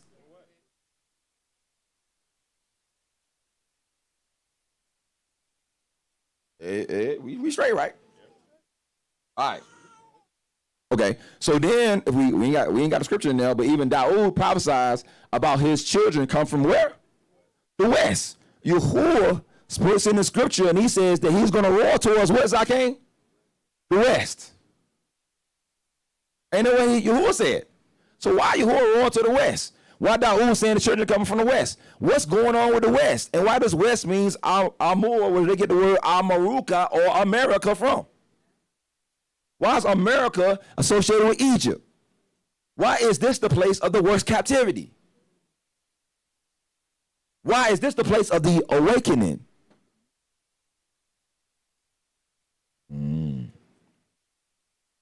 Could it be that we in Sheol? All right. 2 Peter 2, 4 through 6. All right. It says, listen, this is what Kiefer said. It says, for Lord spared not the Malachim that sin, but cast them down to Sheol. Yeah, right? Cast them down to Sheol and deliver them unto the chains of darkness. That sound familiar to you? That sound familiar? To be reserved unto judgment? Did that sound familiar? And he spared not the old world, but saved Noah, the eighth person, the preacher of righteousness, bringing the flood upon the world of unlike allure, and turned the cities of Sodom and Gomorrah to ashes, condemn them and overthrow, making an example of those who should live after those not allure. So he says, but he's talking about Noah. Man, what was going on during the time of Noah? The flood, and also giants. Giants, Genesis 6. And there was giants in the earth in those days.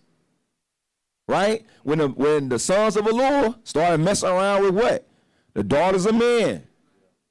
And they overrun the earth. Y'all might not know that, but that's why the flood came.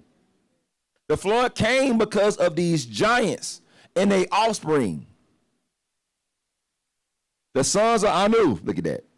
You out here, Art. So the offspring on earth. So Yahuwah sends a catastrophe. He sends this massive shaking, this flood, this destruction to wipe them off the earth. Remember I told you earlier, Yahuwah told me, he said, I'm going to shake the earth. He said, I'm going to shake all the corners of the earth. That's what happens. So he said, listen, for the Lord to serve not the Malachim that sin, but cast them down in the Sheol. What happened to our people? What do we do? Then what Yahuwah sent us to? And have we been in chains, in gross darkness? So funny. So when you go look up that word in the text, the word is Tartu. Let's say Tartu. The word is Tartu. So it comes from the Greek, from the actual word we stylize in English, Tartarus. Tartarus. So the scripture says that Yahuwah, because of the Malachim that sinned, they got punished. They got sent to Sheol to be in chains in this place called Tartarus.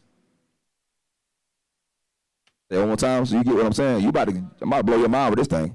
So listen, Yahuwah said that because of the Malachim that sinned, because of their disobedience, he punished them, set them down into Sheol, and put them in chains under darkness in a place called Tartarus.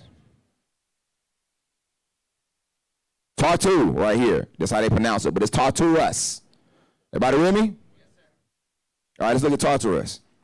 Tartaros, the deepest abyss of Hades, to incarnate eternal torment and cast down to hell. So Tartarus means the place of torment. A place where you be in chains. A place of tormentors. Y'all follow me?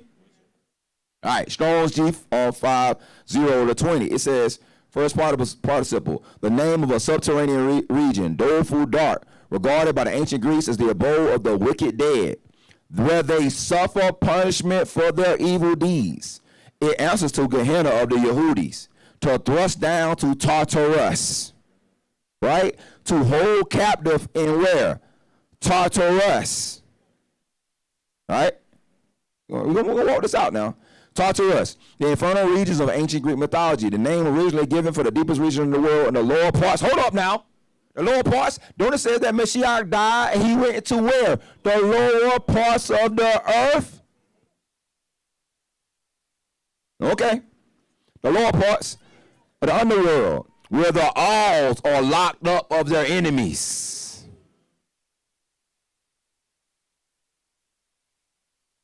Where the alls are locked up? Man, what? This is from a comic book, right? It says the ancient seal stands open. So the seal is open. It says Tartarus, the first all of hell will last be free. And he's coming up out of hell. See it right there? The giant. So like, if you don't know if you've seen Revenge of the Titans or that kind of stuff. So the Titans come up out of Tartarus because they the Titans. Yeah. They're the most powerful ones. You follow me? Yeah. We're going to walk this stuff out. Go to Isaiah 5. We about there, y'all. Just stay awake. Come on, phone with it. Isaiah 5. All right? Remember, it said they sent them to where? Where they sent them to? They sent them to Tartarus? Okay. Isaiah 5. It says, for time. Let's go to verse 12. It says, for the harp and the viol and the tabret and the pipe and the wine were in their feast, but they regard not the work of Yahuwah. Neither consider the operation of his hand. That's Yahuwah, because Yahusha is what? The hand of Yahuwah. And they didn't regard Yahusha, so they went to where? Tartarus. All right? Therefore, when people going into what? Because they what? The honorable men are famished. That's the issue that we got right now in the wicked. People don't got honor. A lot of people in the tribes don't even be having honor. Right? The honorable men are famished. The multitude of men are dried up. Therefore, what? Has it what? Has enlarged herself and opened her mouth. So you mean that Sheol is really the captivity? Yeah, y'all read what I'm reading? It says, therefore, my people went into captivity because they had no knowledge. There are no men of famine, multitude dried up. Therefore, because of that, hell has enlarged herself and opened her mouth without measure, that the glory and the multitude and their pomp and rejoice might descend into it. And the mean man may be brought down, and the mighty man should be humble, and the eyes of lofty shall be humbled. But Yahuwah Zabot should be exalted in what? And allure and its kodesh shall be set apart in righteousness. So you see this thing, all right? We almost there. We're almost there now. Matthew 16, verse 17 to 20 said, Yahushua answered them. You know what? We'll come back to that. Tartarus, right? So Tartarus is the place where the fallen people are locked up. Where the fallen people are connected to what?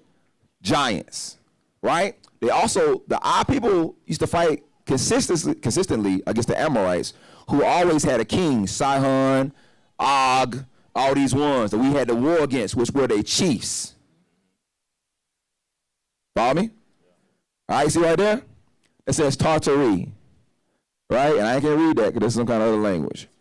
It's French. You want to read French? You want to read it? You want to let it roll? Let's roll. All right. So right here, this is a French card. It says Tartary. All right? So by the way, you know what? Situated in the Orient, right? Yeah. In the glacier. Okay. All right. On this card, it says Tartary, right? So you know what Tartary means?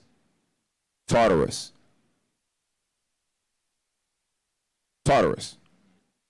All right. So right here on the left, you see that man right there? So the guy that's beside him is not a midget. That man is full size. He's a Tartarian. That's what they call them people. Tartarians. The people from Tartarus. Right? Let's keep going. So this is a map. It says Asia Tartaria. Y'all see this right here? So remember, it says that the ones, the Auls were locked up in Tartary. They were in the lower parts of the earth because of their disobedience. They got put in the chains there, in the grave, in Sheol. Right? So right here, this place called Tartaria. Y'all probably never heard that word before, have you? Tartaria. So at one point in time, and people try to, I can give you a million sources. People try to, oh, it's a conspiracy theory. I'm a walk it. Right, because Tartary is a word, you can go look it up. Right, it's all kind of wild stuff, but this is a map from that time. So this is a map of Tartary. At one point in time, it was the biggest country in the world. All that, Turkey, all that stuff is involved in that. Now, when you look at Turkey, Yahushua said, and Mr. Turkey was the seat of what? Hasatan. Right?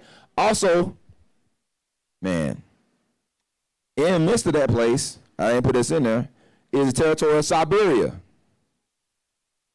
So when you start looking up the word Siberia, and I got it in here, I want to say that Siberia go back to the idea of punishment. Siberia or whatever, go back something like that, punishment or something like that. So that's the same idea. So you got this place called Tartaria. You got Europe. It says Balorius, Palvaris, the reigns of whoever, any of Paps. This all territory. Y'all see the map, right? Y'all see something on this map that's pretty interesting? America.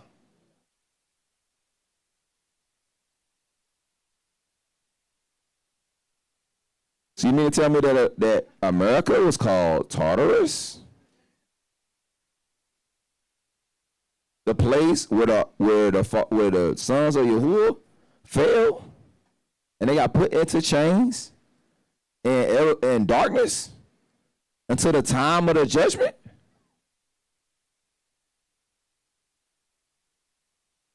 Tartary. Right there. You can't see that right there? Because they drew it weird. But that's the point on the side is California.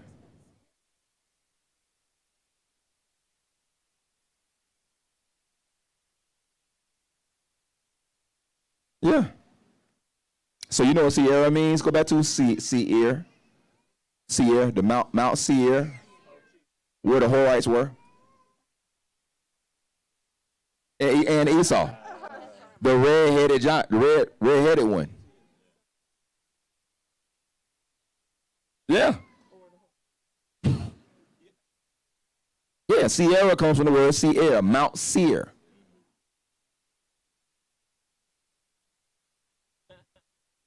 Right? Right there, America.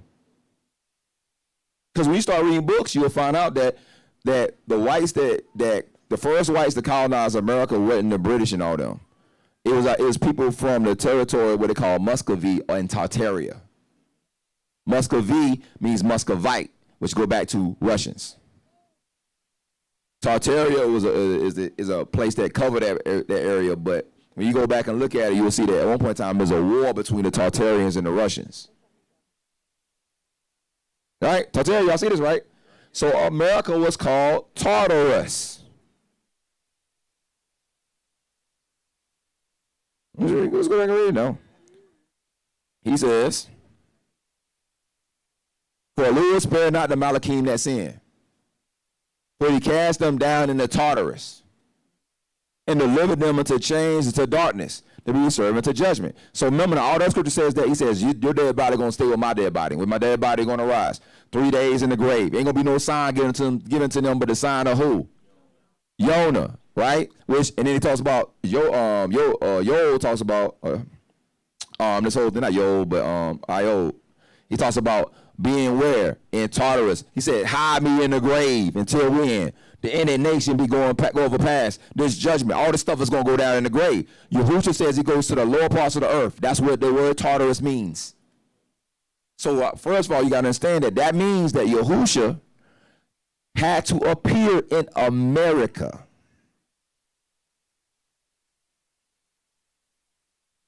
Mama try to tell us, right? That means that when Yahushua was going to the state, he was thinking about America. That means when Abraham had a 400-year prophecy, he was thinking about America.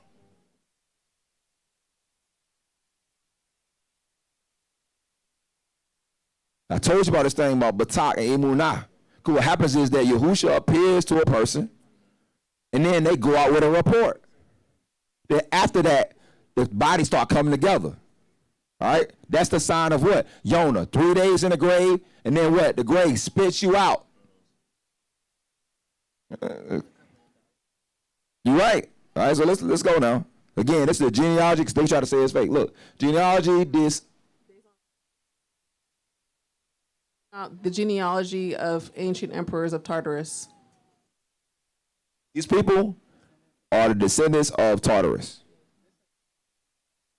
Yeah, because Genghis Khan was one of the first ones. So you're going to see this. Remember now, so who the Genghis Khan tied to? Yes. You can't say that name. Yeah, they tied to them. So you start hearing about these empires and that they call them cognates. Cognates. Like, what's a cognate? Because you had the Khans. All these different Khans, and Khans the term of the ruler. Genghis Khan was one of them, but they had all these other rulers in succession. And they ended up coming to America crossing the Bering Strait. You ever heard about them talking about Indians came to America crossing the Bering Strait? There was a land bridge that connected Russia and America. And so it just came over here. It came from Tartarus, Siberia. You know what's wild? When I was a kid, they dug over there in Siberia this hole as far as they can dig it. And when they dug it, they had these screams and hollers coming from the middle of the earth. And it freaked everybody out, and they stopped digging it.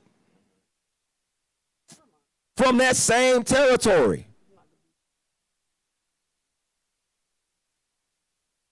That territory included Turkey, where Yahushua said is the seat of Hasatan.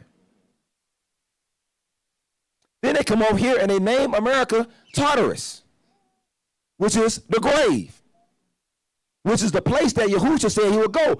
More specifically, Tartarus is the lower parts of the grave, and Yahushua says he goes to the lower parts of the earth and speak to those that are in the captivity. All right.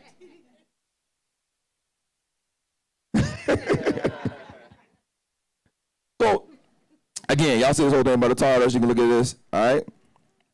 So, as it was in those days of Noah, so shall it be at the coming of the Son of Man. So what happened in the days of Noah? The giants ruled the earth, and their offspring ruled the earth. All flesh was corrupt before him, and all came before him. All flesh came before his face. The end of all flesh is before me. Who says so shall it be in those days like in the days of Noah? Why? The descendants of Tartarus run the earth. All right? Man. I'm about to get into man, the Son of Man. You might do that later. Yeah. So let me get out this. All right, y'all ready? Real fast. Let me tell you about these people. So this is what y'all don't know about America. So those, remember talking about Amorites? And I read, it said, all them quotes said the Amorites were these white-skinned, tall people with red beards. So listen, what you don't know about America is that America had giants all over the continent. But most of the giants were killed by Native Americans. Now, who kills giants? The Israelites. So you can go and find these Native American stories about how they warred against these red-headed giants.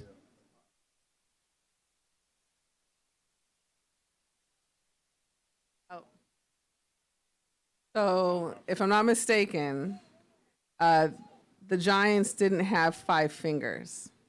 And so what they would, I don't know if it was the giants. I can't remember if it was giants or whoever. Anyways, so that's how they would say, how? And put up their hand. You say hello to see if you were like a descendant of those giants or something like that, because they wouldn't have 5 fingers. They would have 6. That's right. They had 6. So that's why when you say hello, really came from, I'm trying to make sure you're not some mutant. Are you some demon seed? Remember, it's what? Tartarus. America's Tartarus. So what's happening in Tartarus? The giants have appeared again like in the days of Noah. So during this time so that's why you think all these things is happening in the 1800s? Why do you think Tecumseh is getting the prophecy that the black sun's about to happen and there's going to be an earthquake and all this other stuff? All this stuff wiped a lot of them people out the map.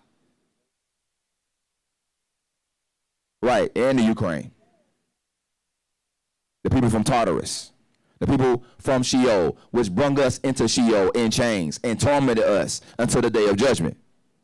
So again, real fast, 9 feet. This thing about it, you ain't gonna find it in books. You gotta look at newspaper articles from that time. 9 feet tall. The zoo skeleton. This was found in Indiana. Found skeleton 8 feet tall. Right. Those unearthed one of these mounds. A lot of them had these burial mounds. Real fast, so we gotta go. Right. Again, this is from the New York Times. A giant skeleton unearthed in Buzzard's Day. Also from the New York Times. Giant skeletons found. The Archers to send expedition archaeologists. I can't say it right. Archaeological? Plural, whatever the plural is of that. Let's go. Send expedition to explore graveyards in New Mexico where bodies were unearthed, right? Giant skeletons found. Cave in Mexico gives up bones of ancient race. Ancient race of giants of Gaul, in old Gaul, right? Again, giant skeletons on Earth. Prehistoric graveyard discovered in Indiana Farm. Giants' bones in the world. These are all from news articles from that time, from the 1800s. Scientists unearthed relics of Indians who lived 700 years ago, right? And they talk about how tall they were. Strange skeletons found. Indication that a tribe hereto of the unknown ones who live in Wisconsin. Let's go on. Lovelock Valley may hold key to ancient mystery. I tell you, it says, Reed says that one of the skeletons of a giant, red-headed Indian, and one of the other in the calendar stone found in W.C. Pritt rancher and called the W.C. Pritt calendar, the stone in his honor. The skeleton was found near the Rogers Ranch last year. So it says exhumation of the giant human skeleton. On New Year's Day, corpsmen employed by this certain person in water power company, blah, blah, blah, blah. They found the skeletons. You gotta hurry up. All right? This is another picture of one. It says the biggest giant ever known, 9 feet high, probably a prehistoric Californian. Right? You see him right here? Again, 9 feet tall. The people that's beside him are normal size height. right? All right, here we go. This is from more modern terms. A giant remains found in a mound from Charleston, West Virginia. Giant strange skeletons found. That's in Wisconsin. This from both from the New York Times. And to the left, that's an actual picture of a man right there. Let's keep going. Beast giant skulls unearthed by WPA workers near Victoria. Giant skulls believed to be possibly largest found in the world. The human skull known on the right was recently unearthed in Victoria County by Texas University anthropologists, right? Again, giants of old. It goes on to talk about Peru and all this other stuff and all them giants they found in Peru. We don't got no time. Mound builder's bones, skeleton of giants unearthed in Indiana by workmen. 10-foot giant explorers discovered in what? In Mexico. Skeleton 31 feet long. Prehistoric animal like a giant man. Calcutta, Thursday, the Morning Post Telegram, the excellent. The excitement following the discovery of an enormous skeleton in a riverbed in the central provinces, which declared to resemble that of a human being, was dissipated by the head of the Geological Survey. So it goes on, talking about that. 31 skeleton of a body 31 feet long, right? Link the giant race unearthed, discovery at Transvaal, and it's talking about Cape Town. And again, they find more giants. These are some of the pictures of stuff they found. That's one of the red-headed giant heads.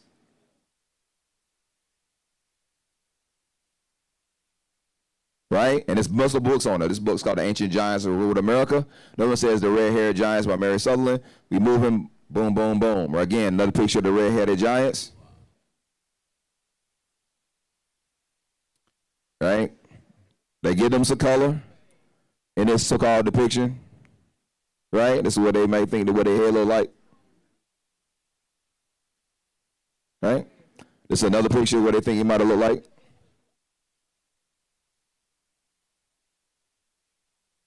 Right here, top 10 giant discoveries in North America, and it has it listed from 7 foot to 18 feet. That was in Pennsylvania. 18 feet tall. Men 8 feet tall once roamed the local forest. I forget what exactly this article is from, but it's talking about how they was 8 feet tall. And then again, I told you about the Indian giant wars. It says these is the people that was the Paiute Indians were fought against. They call it the Sitika, I guess, Sitika. And the Sitika are these giants that they had to war against. Like this, that's part of their oral tradition. They talking about how they warred against those giants for so long before they actually killed them off. We know that's what our people was known to doing, right? This will get real wild. This is a book from, I think, man, America and Its Inhabitants. That book's like $30,000. So right here, they call that thing the Gaia Mirrors, where these giant, hairy white people who lived in the territory who were feral and used to eat people. Right?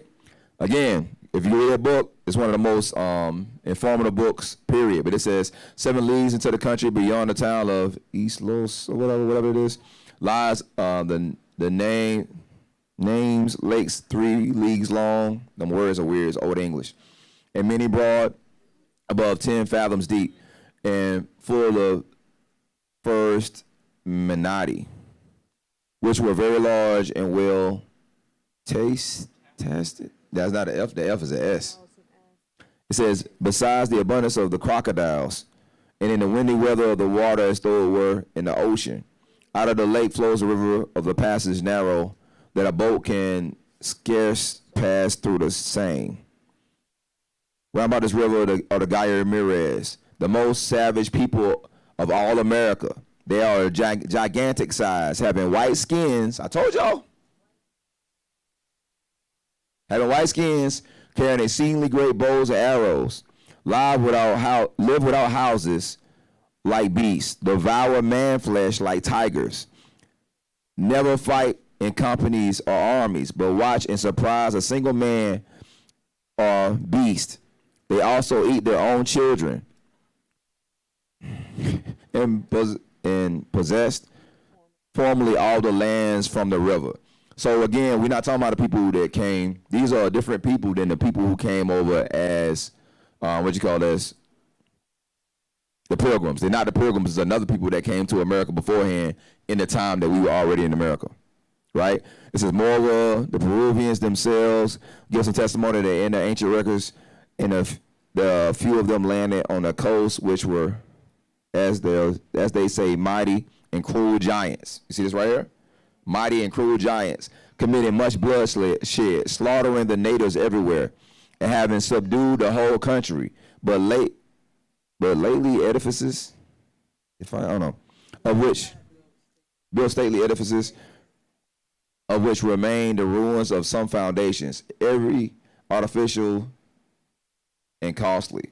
So anyway, by the way, these books are written by white people, the people who came over, not the people that was already here. So they saw these things and they wrote about them, right?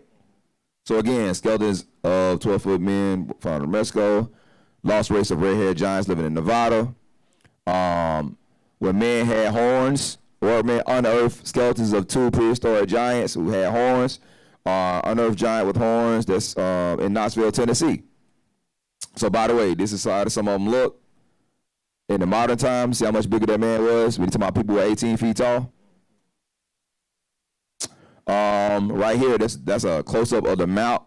You see right here, that's close-up of the map of America. You can't really tell, but up in that top corner, that word is Tartarus.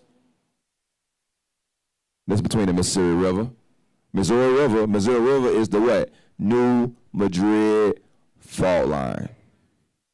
I just told you about the earthquakes. Nebraska and Yellowstone. All right? So this is where it get real interesting. See this right here? The Daily Nebraska State. Tartarus. The monarch returns to his old realm of Quivira. He reigns for a day in Nebraska. Tartarus.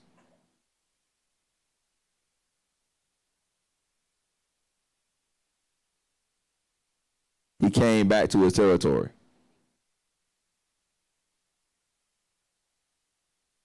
All right, about to wrap it now. All right.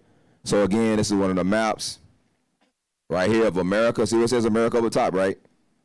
You can't see over there in the corner, but that's what it says. Right here. It says categorization by hominids per campos, society, initia, and tantoris tantorium. I think so. It says a group of 2 people, the company entered through the, my bad, what's the name of it? Plain tense, Tartarus. So right there, it's what you call a typo. But right here, it's a map of America, and it's telling you that territory is Tartarus. All right? Again, this is a book. It says the voyages and travels and ambassadors and Muscovy. I told you sometimes they call it Muscovy and Tartary. And it's just all these different ones. We ain't making all that, but it says the armies. You see right here, the armies of the Tartars, the kingdoms of the Tartars, the Khan, the first emperor of the Tartars, the successive emperors of the Tartars, blah, blah, blah, blah. And these are more images of those people. The giants among the Tartarians.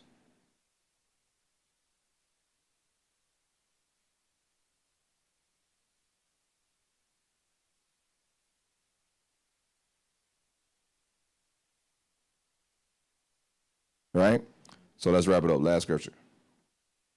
We have hit the other stuff some other day. We went way longer than I wanted to go. All right. So remember now. So Yahuwah talks about, he says that Yahushua is going to be 3 days in the grave. He said, but with my dead body, they're going to die. But he says they also going to rise with my dead body. Right? 3 days in the grave. He talks about, Iob talks about being in the grave, being covered in the grave until the end of the nation pass.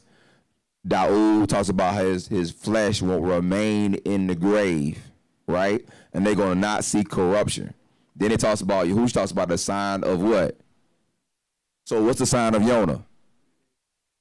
3 days in the grave. So the sign is 3 days in the grave. That's the only sign. It ain't breaking down Revelations. It ain't 70 weeks prophecy. It ain't none of that stuff.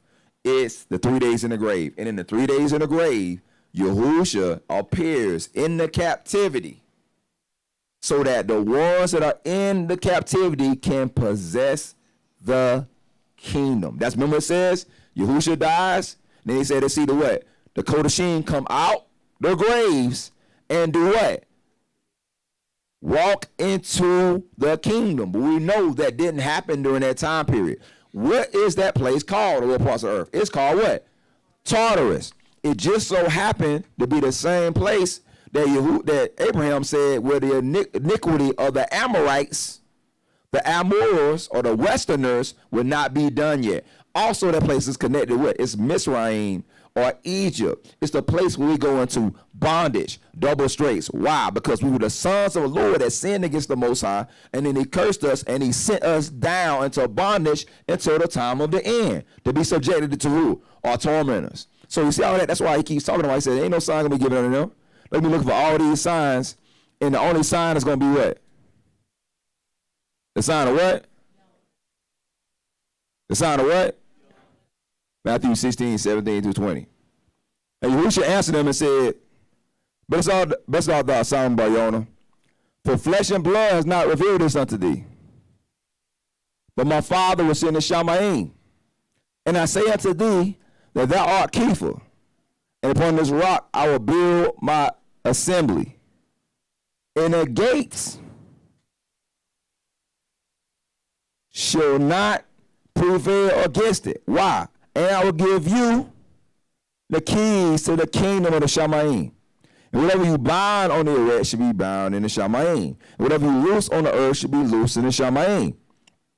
And he charged disciples that they should not tell no man that he was the Mashiach.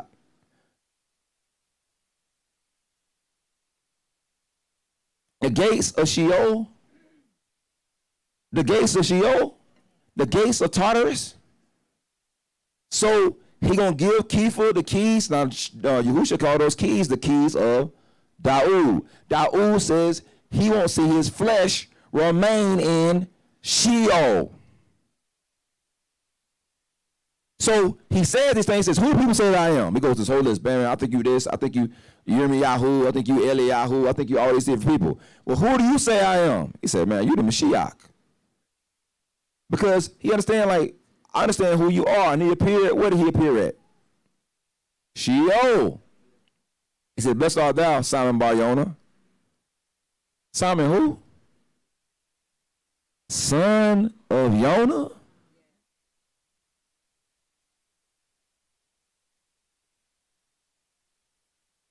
No sign will be given unto you, but the sign of who? You know, it's the only time you see him being called that. You should call him Simon Bar-Jonah, son of Jonah. Because why? He appeared to him in the midst of Sheol. Then he says what? The gates of Tartarus will not prevail against you. That's the process. The sign of Jonah. So now go back to this thing. Yeah.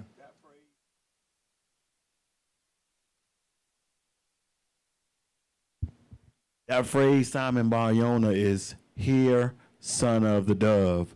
When was the dove released? In the days of Noah. Because you're going to escape what? The destruction. That's going to come against what? The people of Tartarus.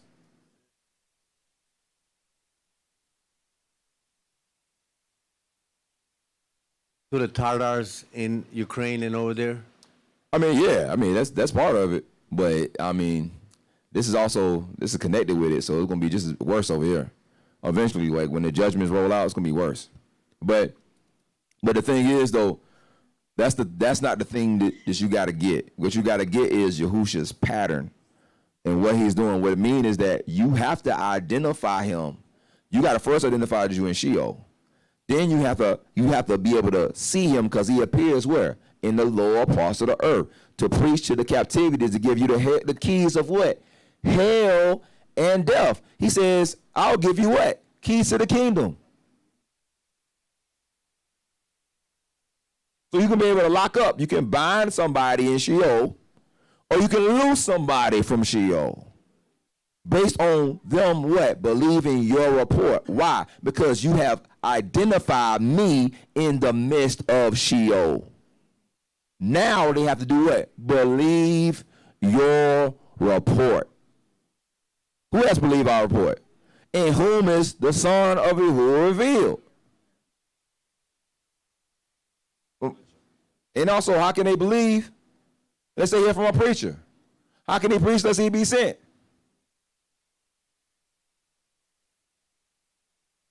This is why the kingdom is without observation. They're going to be looking for this sign, looking for that sign. They be looking for trumpet judgment. They're looking for bold judgments. They're looking for Malachim to come down. Looking for the river Euphrates to dry up. They're looking for all this other stuff. And it's only one sign, and it's Jonah. In the midst of Sheol, the people are being covered from the final judgment, and then Sheol spewing them out to go and do their purpose. Be a witness to the world. All right, I'm out. Praise Yahushua.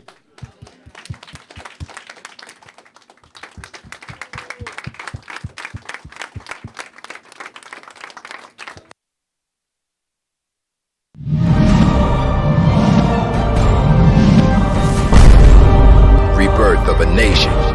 Hebrew kingdom building.